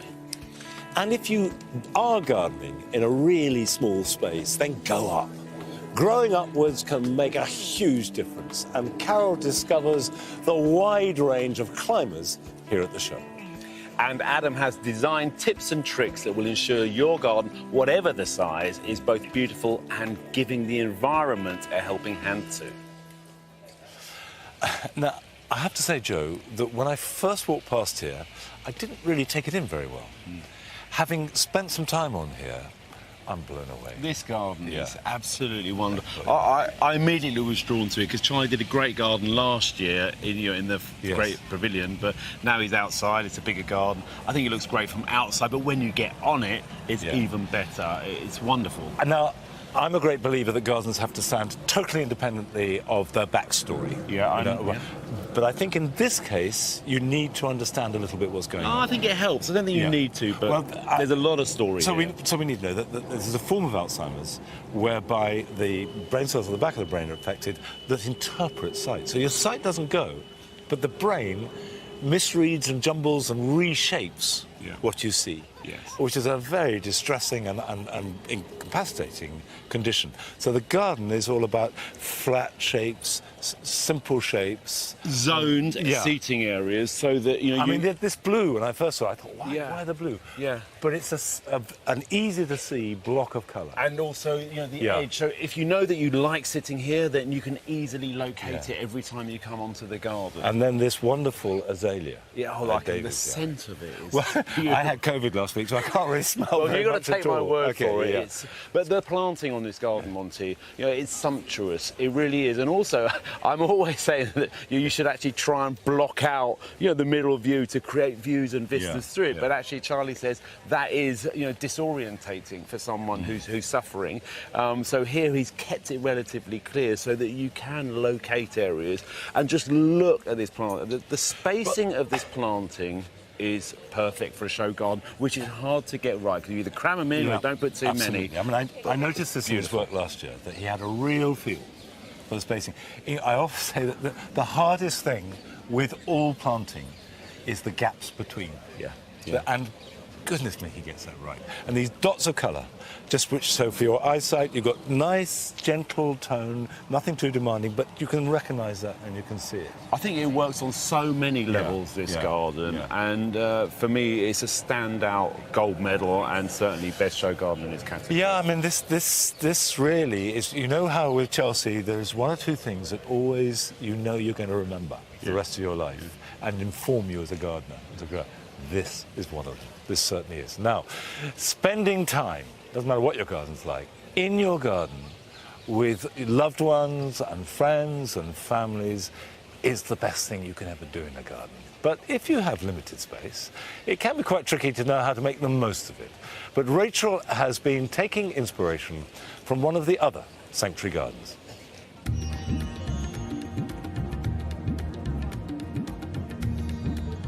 This is the London Square Community Garden, and it is all about sharing your garden space with other people.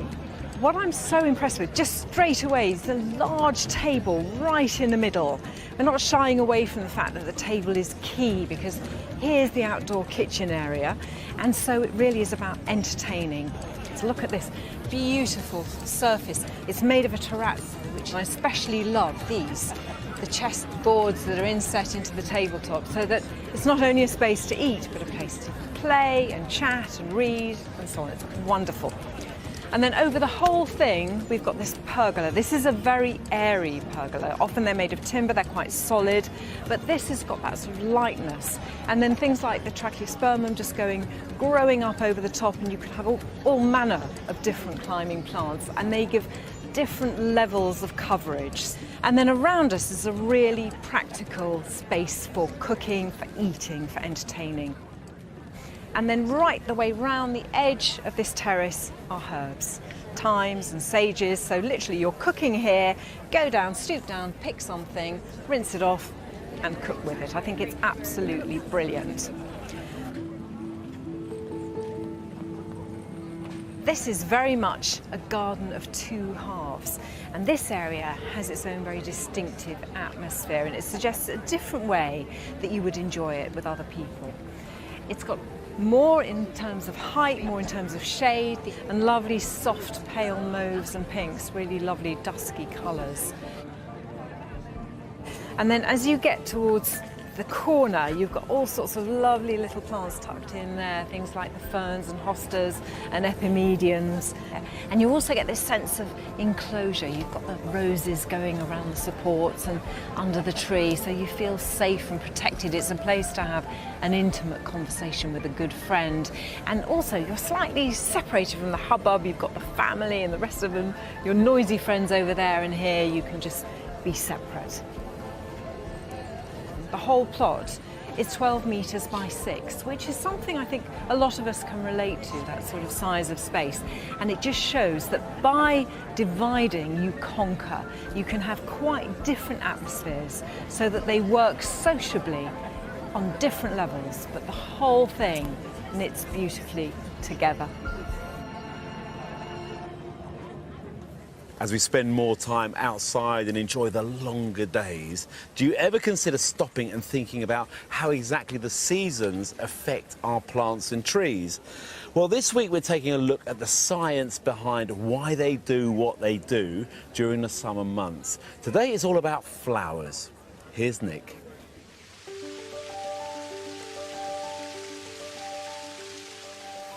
Have you ever wondered why plants bloom when they do? Why snowdrops come into flower in spring or hydrangeas in midsummer? Well, it's all down to a series of different environmental factors, including day length and temperature. And both of those things will determine when a plant produces its bloom in order to ensure that those flowers are there for the pollinators and it can produce seed. And the plants here on the Birmingham City Council stand are no exception. This riotous display of colour is a celebration of the history of Birmingham parks and the fabulous people that look after them today.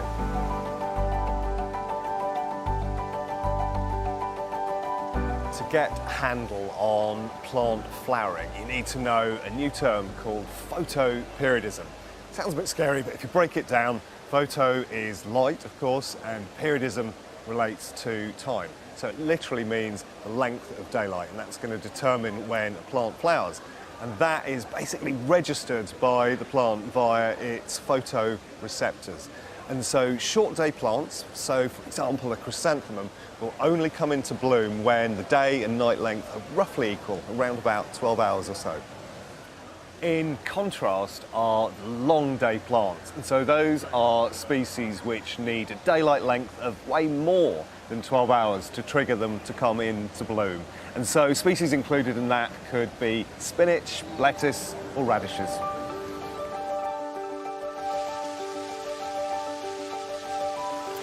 In addition to long day and short day flowering plants, there's also a group known as day neutral species, and they are plants that will flower irrespective of the length of day or night. The vast majority of what you see here growing on the stand fit into that category. In fact, this diacia down here is a prime example.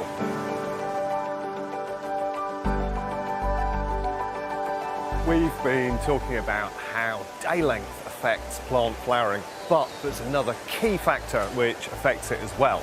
that of course is temperature. And in horticulture, that is known as vernalisation. In other words, using colds to trigger a plant to come into flower.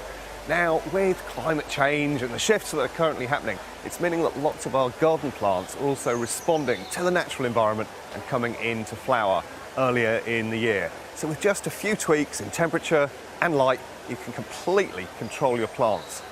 If only the rain were that easy.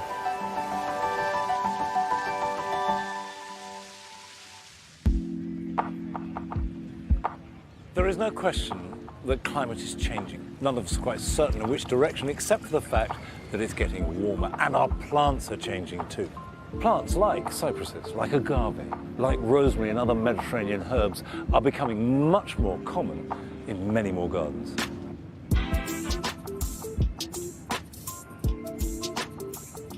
Now, despite extreme conditions, it doesn't necessarily mean that our gardens have to change in an extreme manner. And this garden, the Mediterranean garden, shows how to do that, using plants that like hot, dry conditions. So we have olives, and we have phlomis, and we have rue and nepeta, and they all come together. The main thing is that don't try and mix and match those that love dry and those that need wet. One of them will be unhappy. However, if climate goes on changing, maybe we will have to make drastic changes in our gardens.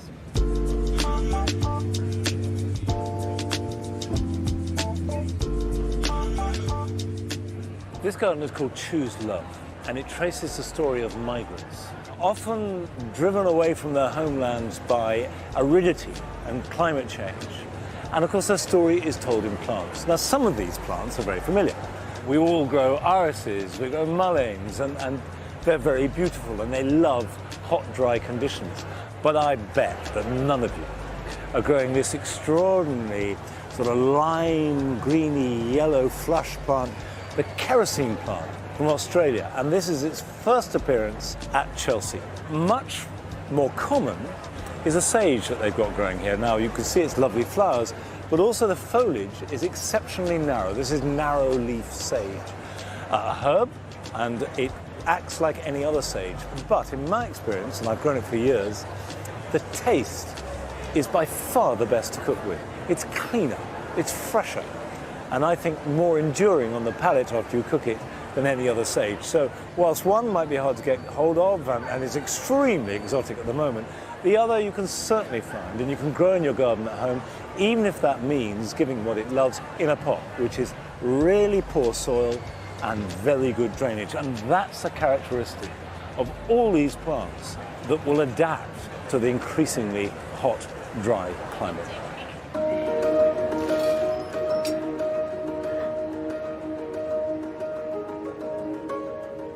This garden is for the Teapot Trust, and it shows another aspect of climate change, which is just as serious as drought, which is flooding. And I speak from experience because Longmeadow floods regularly, and I've had to learn how to plant with that. There are 3 plants here that I particularly like and which cope very well with wet conditions. The first are the candelabra primulas, and they're running here down the stream like dolly mixtures, like sweeties, following the line of the water. The second one is less dramatic, but actually I'm very fond of, which is Thalictrum. There are various types of Thalictrum, but they all need to have damp feet, but not all the time. If you get a good winter soak, they've got deep roots and they will find that moisture. And finally, cannas are tropical plants, but they love the wet. You can grow them practically in water. Interestingly, they're pretty resilient in drought too, as long as they have a period of wet. And this is something that we're seeing here this year at Chelsea everywhere, and something that all gardeners have to deal with, are the extremes. Very wet periods, very dry, very hot, very cold. We have to learn how to choose our plants, to adapt, keep our gardens looking beautiful and being healthy. It's tricky, but it's interesting.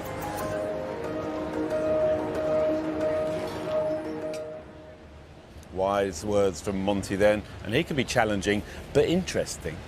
Now, there are lots of amazing growers from a variety of backgrounds here at Chelsea whose love of horticulture has led them to the Great Pavilion. Many have changed direction to follow their passion for plants, and one such person is Barry Proctor. And we'll be seeing the next part of Barry's story and finding out how he got on tomorrow night. Barry isn't the only one here at Chelsea who has followed their passion and changed everything because of their love of plants. I'm here with Cobus and Heath from Billy Plants. Now, when we think of Billy Plants, we think of Billy Carruthers because he was here for so many years, but you've taken over, Cobus. That's the thing, yes. I'm nice and fresh into the industry as well, so it's quite nice to be here. And were you mentored for this? Definitely. I've been there since about 2016, so I've been here with Billy and with Heath for the past 4 years. And yeah, this year is my second trying to do all of this ourselves. So. Okay, well, the exhibit looks absolutely stunning, but you both changed career significantly. So Heath, what did you used to do before you got into horticulture? I used to be a high country farmer in New Zealand, so it's quite a change. Yeah, and so why did you choose to go into horticulture? I've always had a love and passion for plants, and I just had the opportunity to come to the UK, the best place in the world to study. Oh, we like that. We like that a lot. And Cobus, what did you do before? I used to be a chef for a decade, so it just got a bit too much, and I thought, well, my career change would be going into horticulture. Didn't know what it was at the time, but I'm glad I realised that this is my calling. Yeah, chefs, you're stuck indoors in kitchens all day and all night, no window. So you both love being outdoors, obviously. Definitely. Yeah, and how's it been getting the exhibit for Chelsea this year? I mean, it looks stunning. Did you really enjoy putting this together? As usual with Chelsea, the design concept started just after the last one. Yeah. And we had an idea right from the start, but it's been Cobus doing the growing that's been the challenge. Yeah, well, what plant-wise has been a real challenge for you this year? This year, I would say it's definitely the peonies. It is so difficult to try and get them to open up and do their thing so early in the season because we're about 2 weeks behind London's kind of climate. Yeah. So that's definitely my biggest thing. Everything else seemed to be doing what they were supposed to do, so I'm quite happy. So any regrets of going into horticulture, changing your careers at all? Yeah, not at all. I'm not looking back, that's for sure. Yeah, you still love it. And I can see you've done a bit of landscaping here with the water feature. I think it looks fantastic, it looks beautiful. And it's great to meet you two guys. Lovely, thank you. Now, in these times of economic uncertainty and a changing climate, it's never been more important to spend wisely in our gardens. And across the week, we're looking at how to make more informed decisions to pick the plants that give us the most value year on year. And tonight, Francis is looking at plants that do well in containers. No matter what size your plot, or even if you have no garden at all, containers can give you a whole range of beautiful and happy plants. And it may be tempting to see them as a cheap option to get you some quick colour, but in fact, if you invest wisely, they can keep you growing happily for years.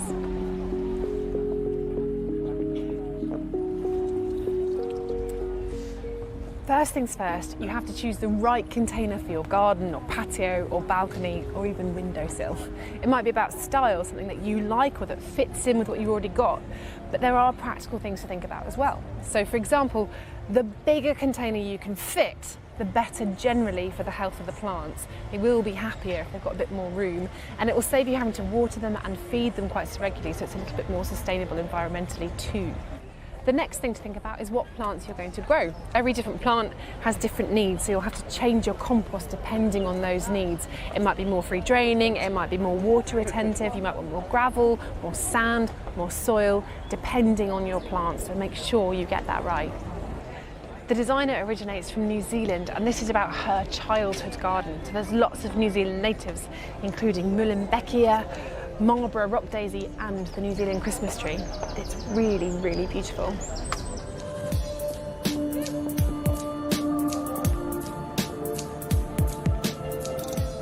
Succulents are a fantastic plant to add to your collection, but they have very specific requirements. They need free draining soil. Most importantly, they've all evolved in very, very arid, dry and usually quite hot places. But there's a huge range of them, things like aloes, aeoniums, echeveras, and they're so gorgeous. They can struggle to grow in the garden though, unless you have incredibly free draining soil. So if you don't, growing them in a container means you can provide exactly the right conditions for them so they'll be happy and long-lived.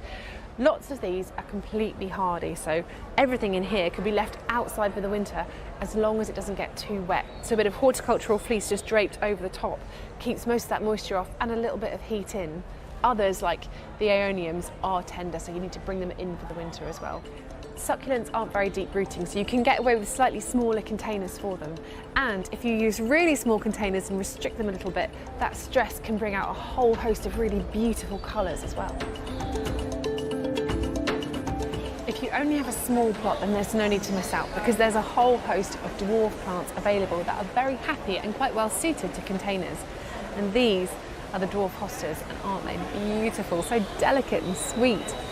Now, hostas do like to be a little bit shady and damper, so if you're going to grow them in a terracotta container, these have all been painted on the inside with a waterproof paint. It just helps them to hold on to that moisture a little longer. As we all know, hostas are incredibly prone to slug and snail attacks. But the good news is that having them in containers can act as a little bit of a physical barrier to keep them off your plants. If you still find that you are getting damage though, a bit of garlic foliar spray will really help you. Aren't they lovely?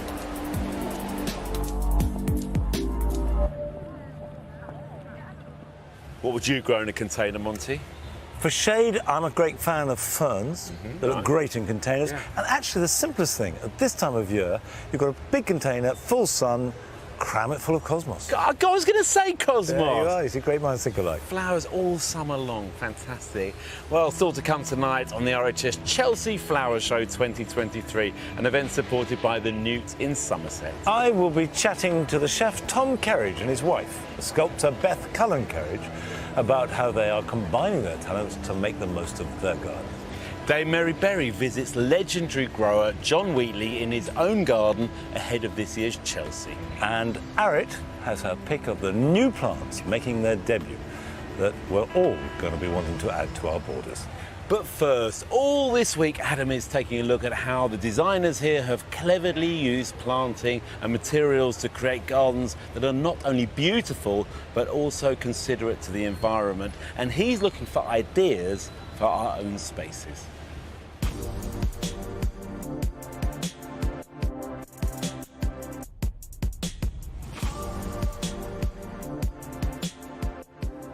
This is a Cavernoma garden, and first impressions, it's elegant, calm, romantic.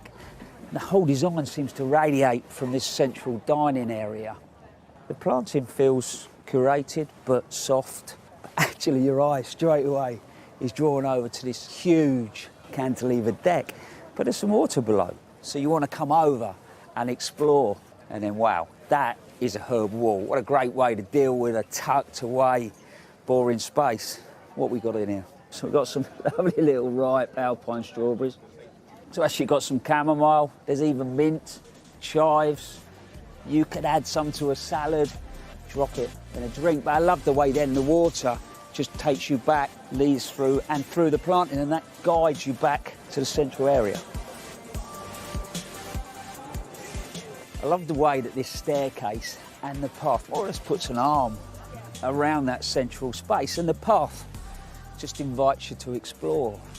But then you pause, because that water that comes across runs all the way through, and the planting here on this side is wilder. You're now in the countryside, but we're off. And straight away your perspective just changes. I wasn't expecting that. This staircase doubles as a greenhouse. It's a great use of space. If you think about it, we've all got an area tucked behind the garage by the side of the shed. Don't waste those little spaces.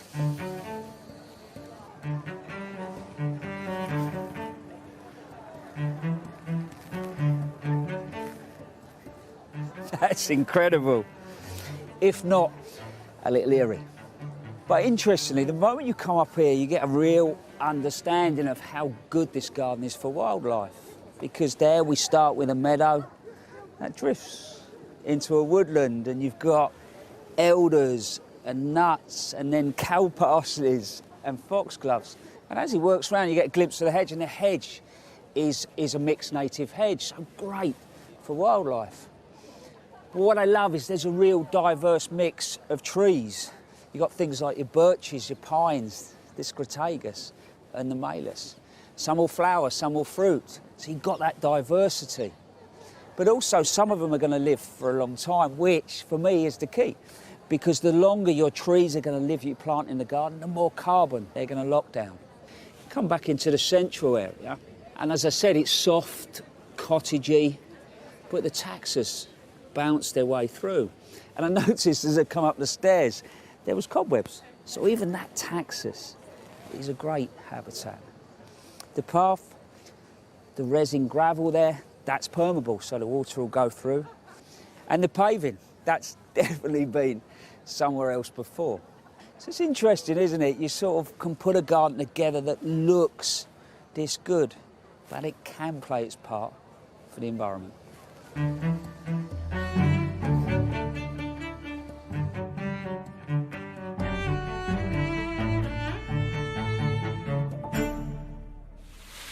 Now, I am here on the biophilic garden by Kazuyuki Ishihara, one of the stalwarts of Chelsea, and it's been designed to nurture a connection between people and the natural world. Now, the word biophilia originates from the Greek.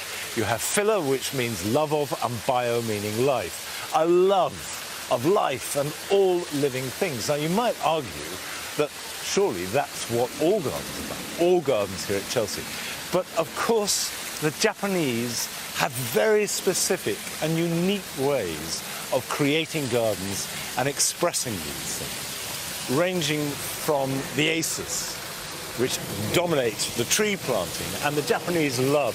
They love them as much as anything else for the elegance of the shape of their foliage, some of which is tiny, some of which is quite large. But like everything in a Japanese garden, exquisitely positioned and placed, because the essence of that is the concept of ma. Ma is about the significant space between things. And in a garden, it could be two stones, it could be just the sections of a leaf of an acer.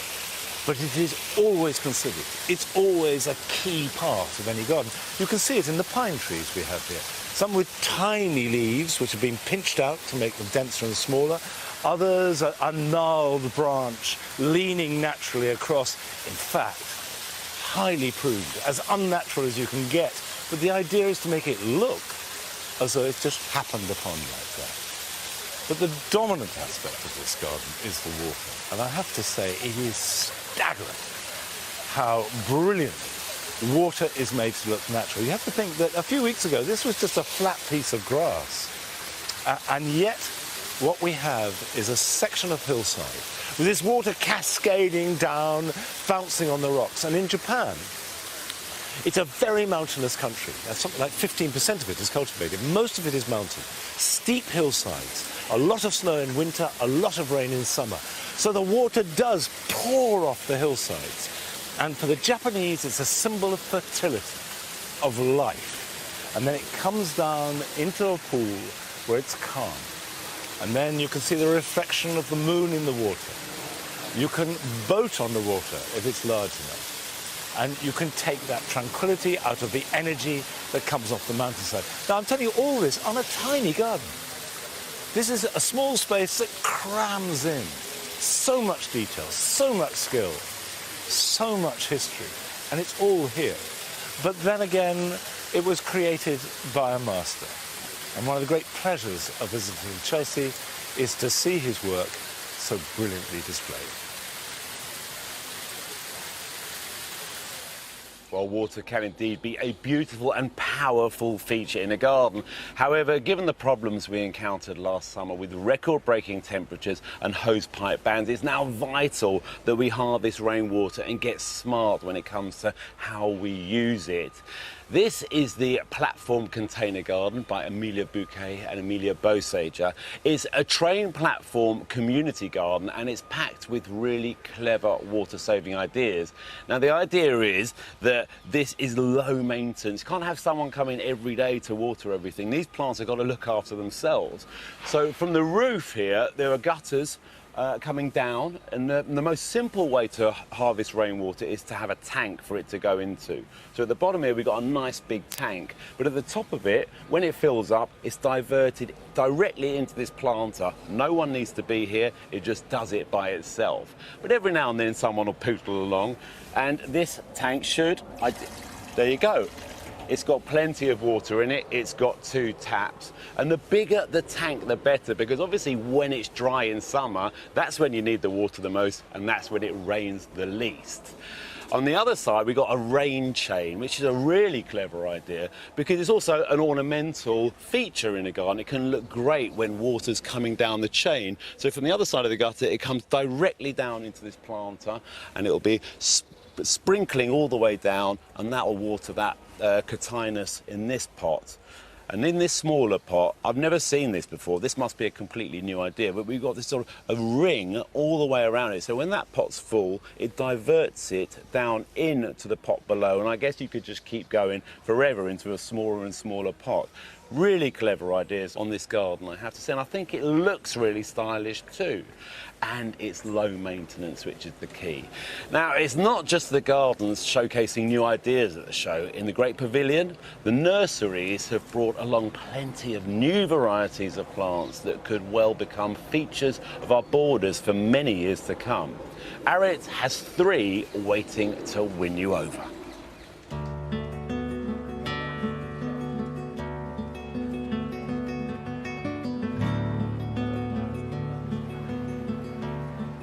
Chelsea is just the place to find the latest plants released by growers, and today I'm going to show you 3 new introductions. This is a new variety of Tradescantia JS Brainstorm, and it has so much going for it. Not only its colour, this beautiful deep magenta with these very lovely yellow anthers coming through. And I also like the leaf as well. It's very strappy, with a sort of veining through it, tinged again with that magenta, so it's beautiful. Unlike other Tradescantias, this is super hardy, which is really, really encouraging, because it means it can sit outside in your border very happily in colder conditions. What I really love about this, it just flowers and flowers and flowers. June through to November, which is 2 months more than any other Tradescantia. So, if I was you, I'd get purchasing.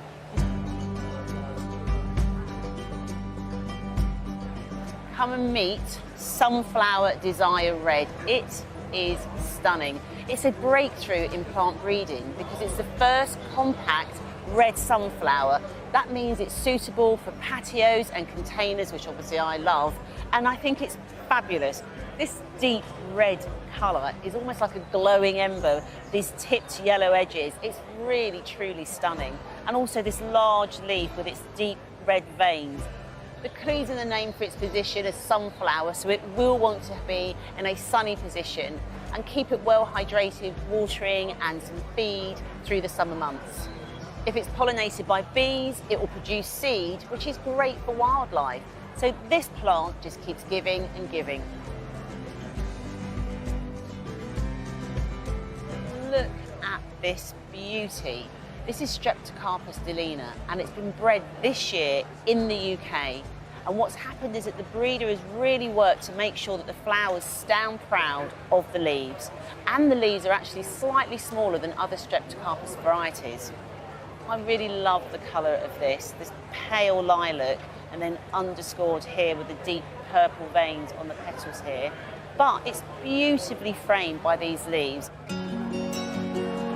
There are a wide variety of Streptocarpus, and they do come in different colours, whether it's solids of the white or a deep magenta, and then of course these lovely two-tone colours that really give it a beautiful delicacy. Now, looking after these plants, they do need to be in a bright light but not direct sun, and sometimes people do tend to overwater them, so make sure that you do give it a good soak but let it dry out. And this plant will give you flowers pretty much all year round. So give it a potash feed, make sure that you deadhead and sit back and enjoy it. Having Streptocarpus delina as your house plant will certainly brighten up your home.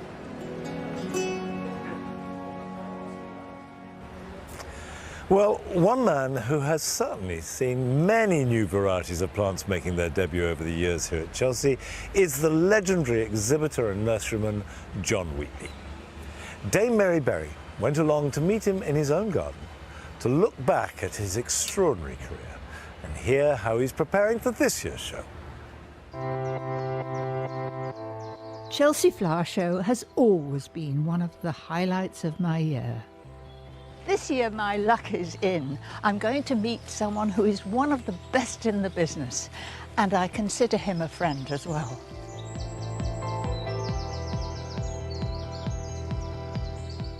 John, it's simply lovely to be here in your home and in your nursery. Well, it's lovely to have you here. Welcome to Somerset. So you're in seventh heaven here amongst your dahlias. Well, I spent my life with them, and at one stage my children said, Dad loves dahlias, not us. But they are a plant that you can put so much work into, and they'll yield you so many dividends in terms of colour, shape, form, succession, and they make beautiful cut flowers. The power of flowers is probably one of the most important things in my life. I like dahlias because they come late in the season and they're wonderful to pick and they're very easy to grow. These are quite early. Why are you bringing them on now? Well, it's a challenge, and I like a challenge, and to actually get dahlias in flower for Chelsea is a big feat.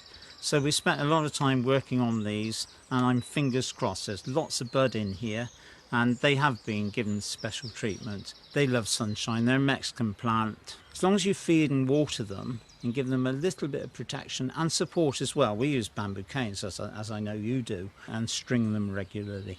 Which ones are you most proud of? This is the latest one. This is called Ted, named after my grandson. Has he seen it? Not yet. I wonder what he's going to say. Prefers dinosaurs, I think. This is just like a sweet shop. Masses of colour. What else have you put in here? We've got some lovely foxgloves, different colour ones here. And these are the spike inflorescences that will contrast with the rounds of the dahlias.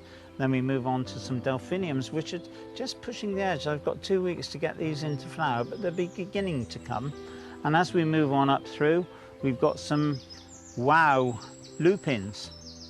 I'm having to hold these back a little bit, but the key with the lupin is to keep them moist at the base. Well, you're a truly passionate gardener, but how did it all begin? It all started in St Werburgh's in Bristol, where my grandfather was trading in watercress. He was a tiler, and he inspired my mother to grow plants. When they moved out here in about 1946, I've just been immersed in it all the way through my career, and it's been wonderful. I couldn't have chosen a better profession.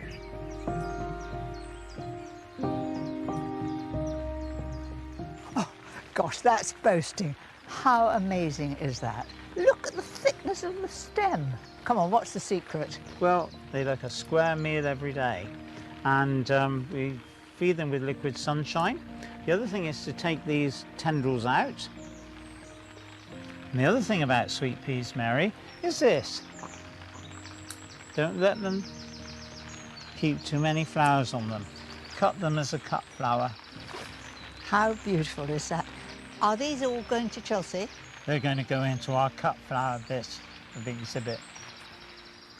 In all of our exhibits, we put in some big sculptural plants, and this year we've chosen to use this lovely cornice. This is Milky Way. It's beautiful. And that will form this real spatial awareness in the exhibit. And then we've got really architectural plants like this lovely Angelica. It's gone out of fashion, actually. We used to crystallise it in bright green and use it for decorating cakes. And it's got a lovely scent as well to it, hasn't it? It's very strong. I don't know that I really like it. No, It's like cat's pee.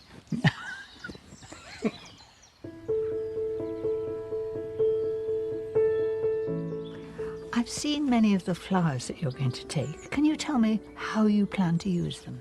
So we have a small cut flower area here where we'll be featuring sweet peas and dahlias, some amazing wow vegetables in that area. You're very much known for your veg. Have you got some ready to go to Chelsea? Well, I actually don't grow many here, and I need to put this really straight to everybody. Terry Porter, my colleague and friend, grows nearly all the veg, and there's no better a veg grower in the UK.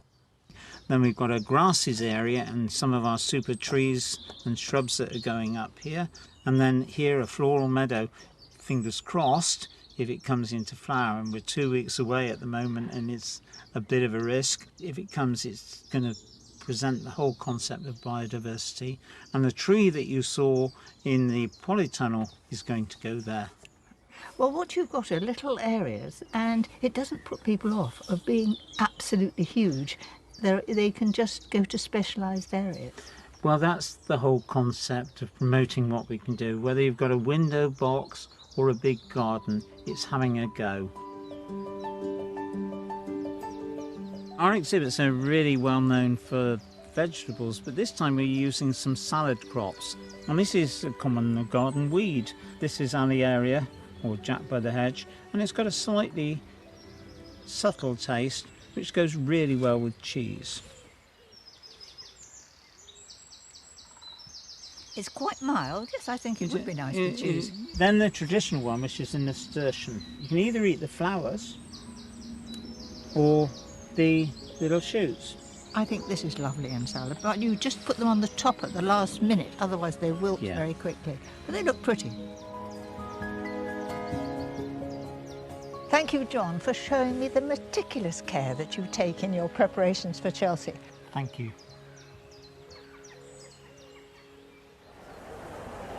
The garden is absolutely beautiful. Lovely soft colours, everything just the right height, and a gold medal. Was that exciting this morning? Yeah, wonderful. Relief, satisfaction.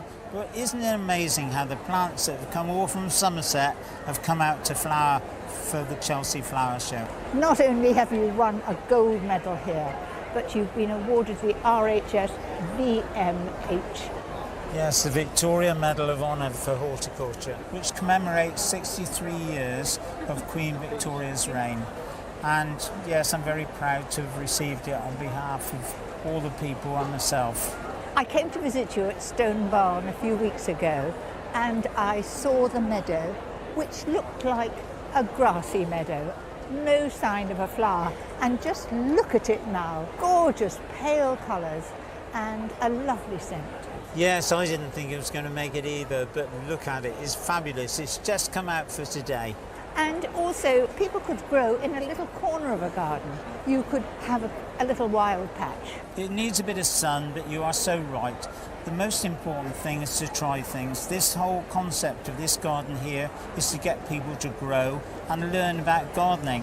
One of my passions is to involve as many people, new gardeners in urban communities, in the countryside, but particularly in the schools throughout the United Kingdom.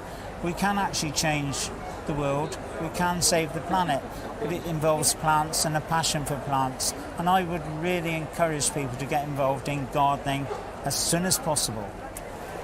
I recognise that dahlia. It's Ted. It is Ted, named after my grandson.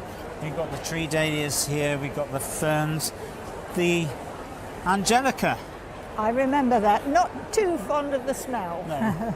Then we move on down to the beautiful veg grown by my friend Terry Porter. Sheer perfection. Just look at those leeks. Well, it's a tremendous example for everybody who visits Chelsea to see this vegetable patch. Yes, and I think the great thing is you can eat it. And I really would encourage everybody to get involved in gardening and grow veg because it's healthy. Thank you, John, for showing me this wonderful award-winning garden, gold medal. Thank you, Mary. It's been a joy to show you around. Thanks very much, Mary. And I think John's display is looking great this year. Now, one man who's sure to be keeping an eye out for the most interesting edible plants here is one of my guests here tonight. Joining me now is the Michelin-starred chef and judge of the Great British Menu, Tom Kerridge, with his wife, the sculptor Beth Cullen-Kerridge. Welcome to you both. Thank you very much. Thanks for having us. Is this your first time to Chelsea? My first time. You've been. I came a long time Right. ago, long time ago. But now I can actually really understand it and be in it. So why can you understand? Well, before I was sent in from a sculptor I was working for a long time ago, Sir Anthony Caro, and he sent me down for the day when they clear away and everybody has to buy stuff. Yeah. And he said, get me something interesting. And I don't know. Oh God! Came No out pressure. with no pressure. Yeah. A bottle brush plant in the back of my van. You have a garden. We do. We bought a house, and the house is relatively new, but the garden is really beautifully established. Right. And we're very lucky. It's right on the River Thames, and Beth's got a studio, Beth's an artist, a With a sculptor. view of the river. Of So, course I know. so yeah, we have this Ridiculous. wonderful established garden, which is quite good. 'Cause I have no idea what I'm doing, so I just spend time, like apart from sitting in it. I mean, you are a superb cook. You love food. Is it important to you to know how it grows, seasonality, you know, when to harvest and all that sort of thing? Oh, listen, absolutely. Particularly in Great Britain, where you know better than anybody, we have these 4 quite defined seasons and those weather changes, and that makes a big difference on the food and the way that we cook, actually the way that we feel. But actually when it comes to gardening and the process, I'm too impatient. I haven't got it takes too long. Like I am what's An the season instant now? gardener. So are you the gardener? Well, I can look into the future and know that that tree will be there and at different times of year it'll do stuff, but not too much. We were a bit lucky. We kind of picked it because it was already in. Now we can enhance it, and we've gone around. We enhance And you've it been with putting the your art. sculpture in, have you? Yes. Wonderful. Sculptures in. I work from the garden. Environment is a big thing, so that we're always happy and you know, kids can play and we can just enjoy the growth and the seasons and all of family. that. Gardens are very social spaces. Do you have a vegetable garden? No. But we were discussing. I'm staggered to hear. He doesn't have time. No, I mean, I understand that. You're looking guilty. I'm now You're looking embarrassed. Yes, of course I do. Of course I got a vegetable garden. Yeah. No, it's funny, we were talking about... We've grown a pumpkin. We have grown a pumpkin. It got very, very big and tasted appalling. Right. So it's... That does sometimes happen. Yeah. But so herbs and things like that, we grow and just bits and bobs. But actually the idea of fruit and or vegetables in particular, it's something that I always think about. But it is that time scale. For me, I spend my time... I'm all over the place. I'm super busy. We're trying to run the restaurants. So and do you bits have and help in the garden? We do, yeah. Right. Yeah, we do have Do you think there'll be a time when you get your hands dirty? There will be a time when you can get that richness from gardening? Yes and no, it's funny, we were talking about it just walking around because there's We're a couple of designing. spaces that have got those vegetables. I love the idea of outdoor eating, barbecues, and there's some beautiful gardens around and outdoor kind of cookery devices all floating about here. So I love the idea of having gardens that you can pinch food from, cook it directly on. And there's some beautiful spaces here. Yeah. All around the place. We've got to blend the two gardens. I have been walking around eating plants. I'm really sorry, everyone. I have been eating plants. You've said this now in public. It's got to happen. It's It's got to happen. Listen, it's been a gonna delight happen. talking to you. Enjoy the rest of the show. And when your garden's ready, I want to come and see it. Come I want over. then we can eat. You'd be more than welcome. I'll get the barbecue going. Okay, lovely. Well, to make the most of every inch of available space in your garden, you should always consider growing upwards. You can go upwards edibly, you can go upwards florally. And Carol has been on the hunt for some climbers that will make a big impression.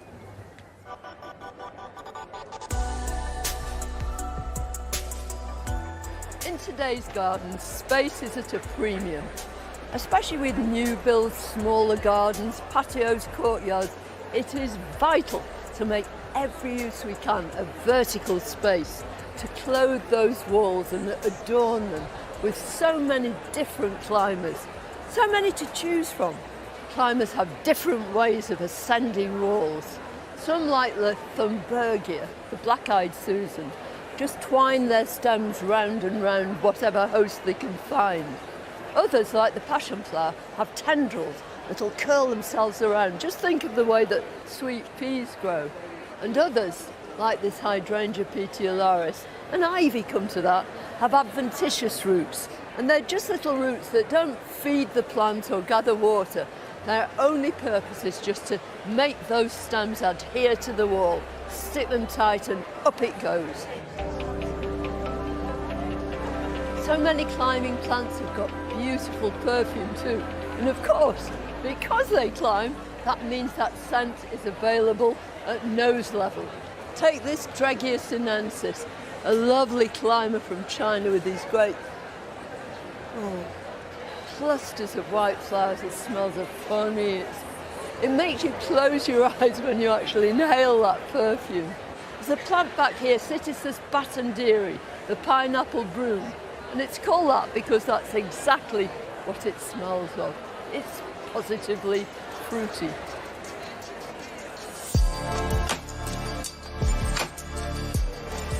This is the breathtakingly beautiful stand of Raymond Everson.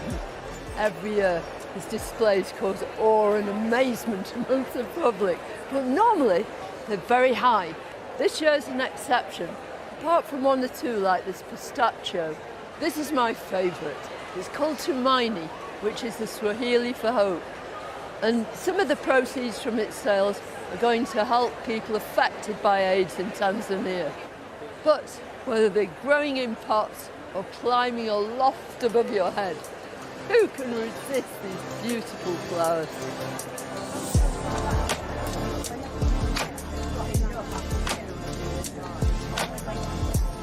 There are all sorts of wonderful climbers we can choose for our gardens, but there's one that's a British native, which is hugely underestimated. It's Heterohelix, our native ivy, common ivy it's often referred to. First of all, it scrambles across the ground, making brilliant ground cover. But then, as soon as it reaches the vertical, it ascends and heads for the sky. And if you're not growing something as straightforward as ivy or any of those exotic climbers and utilising that vertical, you're missing out on a whole dimension of flowers and foliage. Thanks, Carol. Now, earlier this evening on BBC One, we gave you a guide to all the show gardens in the running for this year's BBC RHS People's Choice Award. If you missed them, go to the website bbc.co.uk/Chelsea for the full list, where you'll also find the terms and conditions and the privacy notice. And you have until 7 o'clock tomorrow evening to vote. That's Thursday, the 25th of May. And we will be announcing the winner on Friday night on BBC One. So you haven't got long. Get cracking. Get and vote. And remember, please don't try and vote if you're watching on demand after the voting has closed. Now it's time for Ask Monty and Joe. Right. Wait for it. We got a jingle! Fantastic. I wrote that myself, that one. OK, DM Penner asks, if you only had a garden plot that was 1 metre by 2 metres, what veg would you grow in full sun? I think I would use it for as many leafy vegetables as possible. Mainly salad crops, lettuce. Cut and come again? Yes, you could do lettuce, endive, cut and come again. You could have rocket, you could have mitsuna. You could phase it through the seasons. Nice. Maybe some spinach.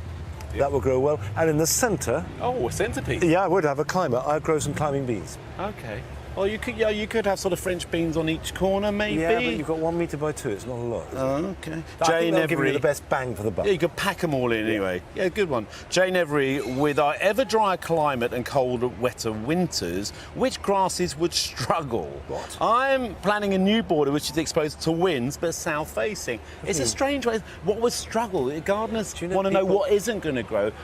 There were a lot of grasses that will grow, so why don't we start there? OK, let's reverse that. Yeah, reverse it. If you have damp conditions, or actually almost any conditions, you can never go wrong with miscanthus. They'll grow practically anywhere. Will grow anywhere, yeah. If they're dry, exceptionally dry, and you have good drainage, steepers will grow well. Dry. In fact, most Millennials can cope with wet soil and sun and Hakonakloa, the Japanese grass, a low grass. So there are lots of grasses. But I would say if you're starting out with grasses, start with miscanthus, and then expand out from They'll there. grow pretty much anywhere.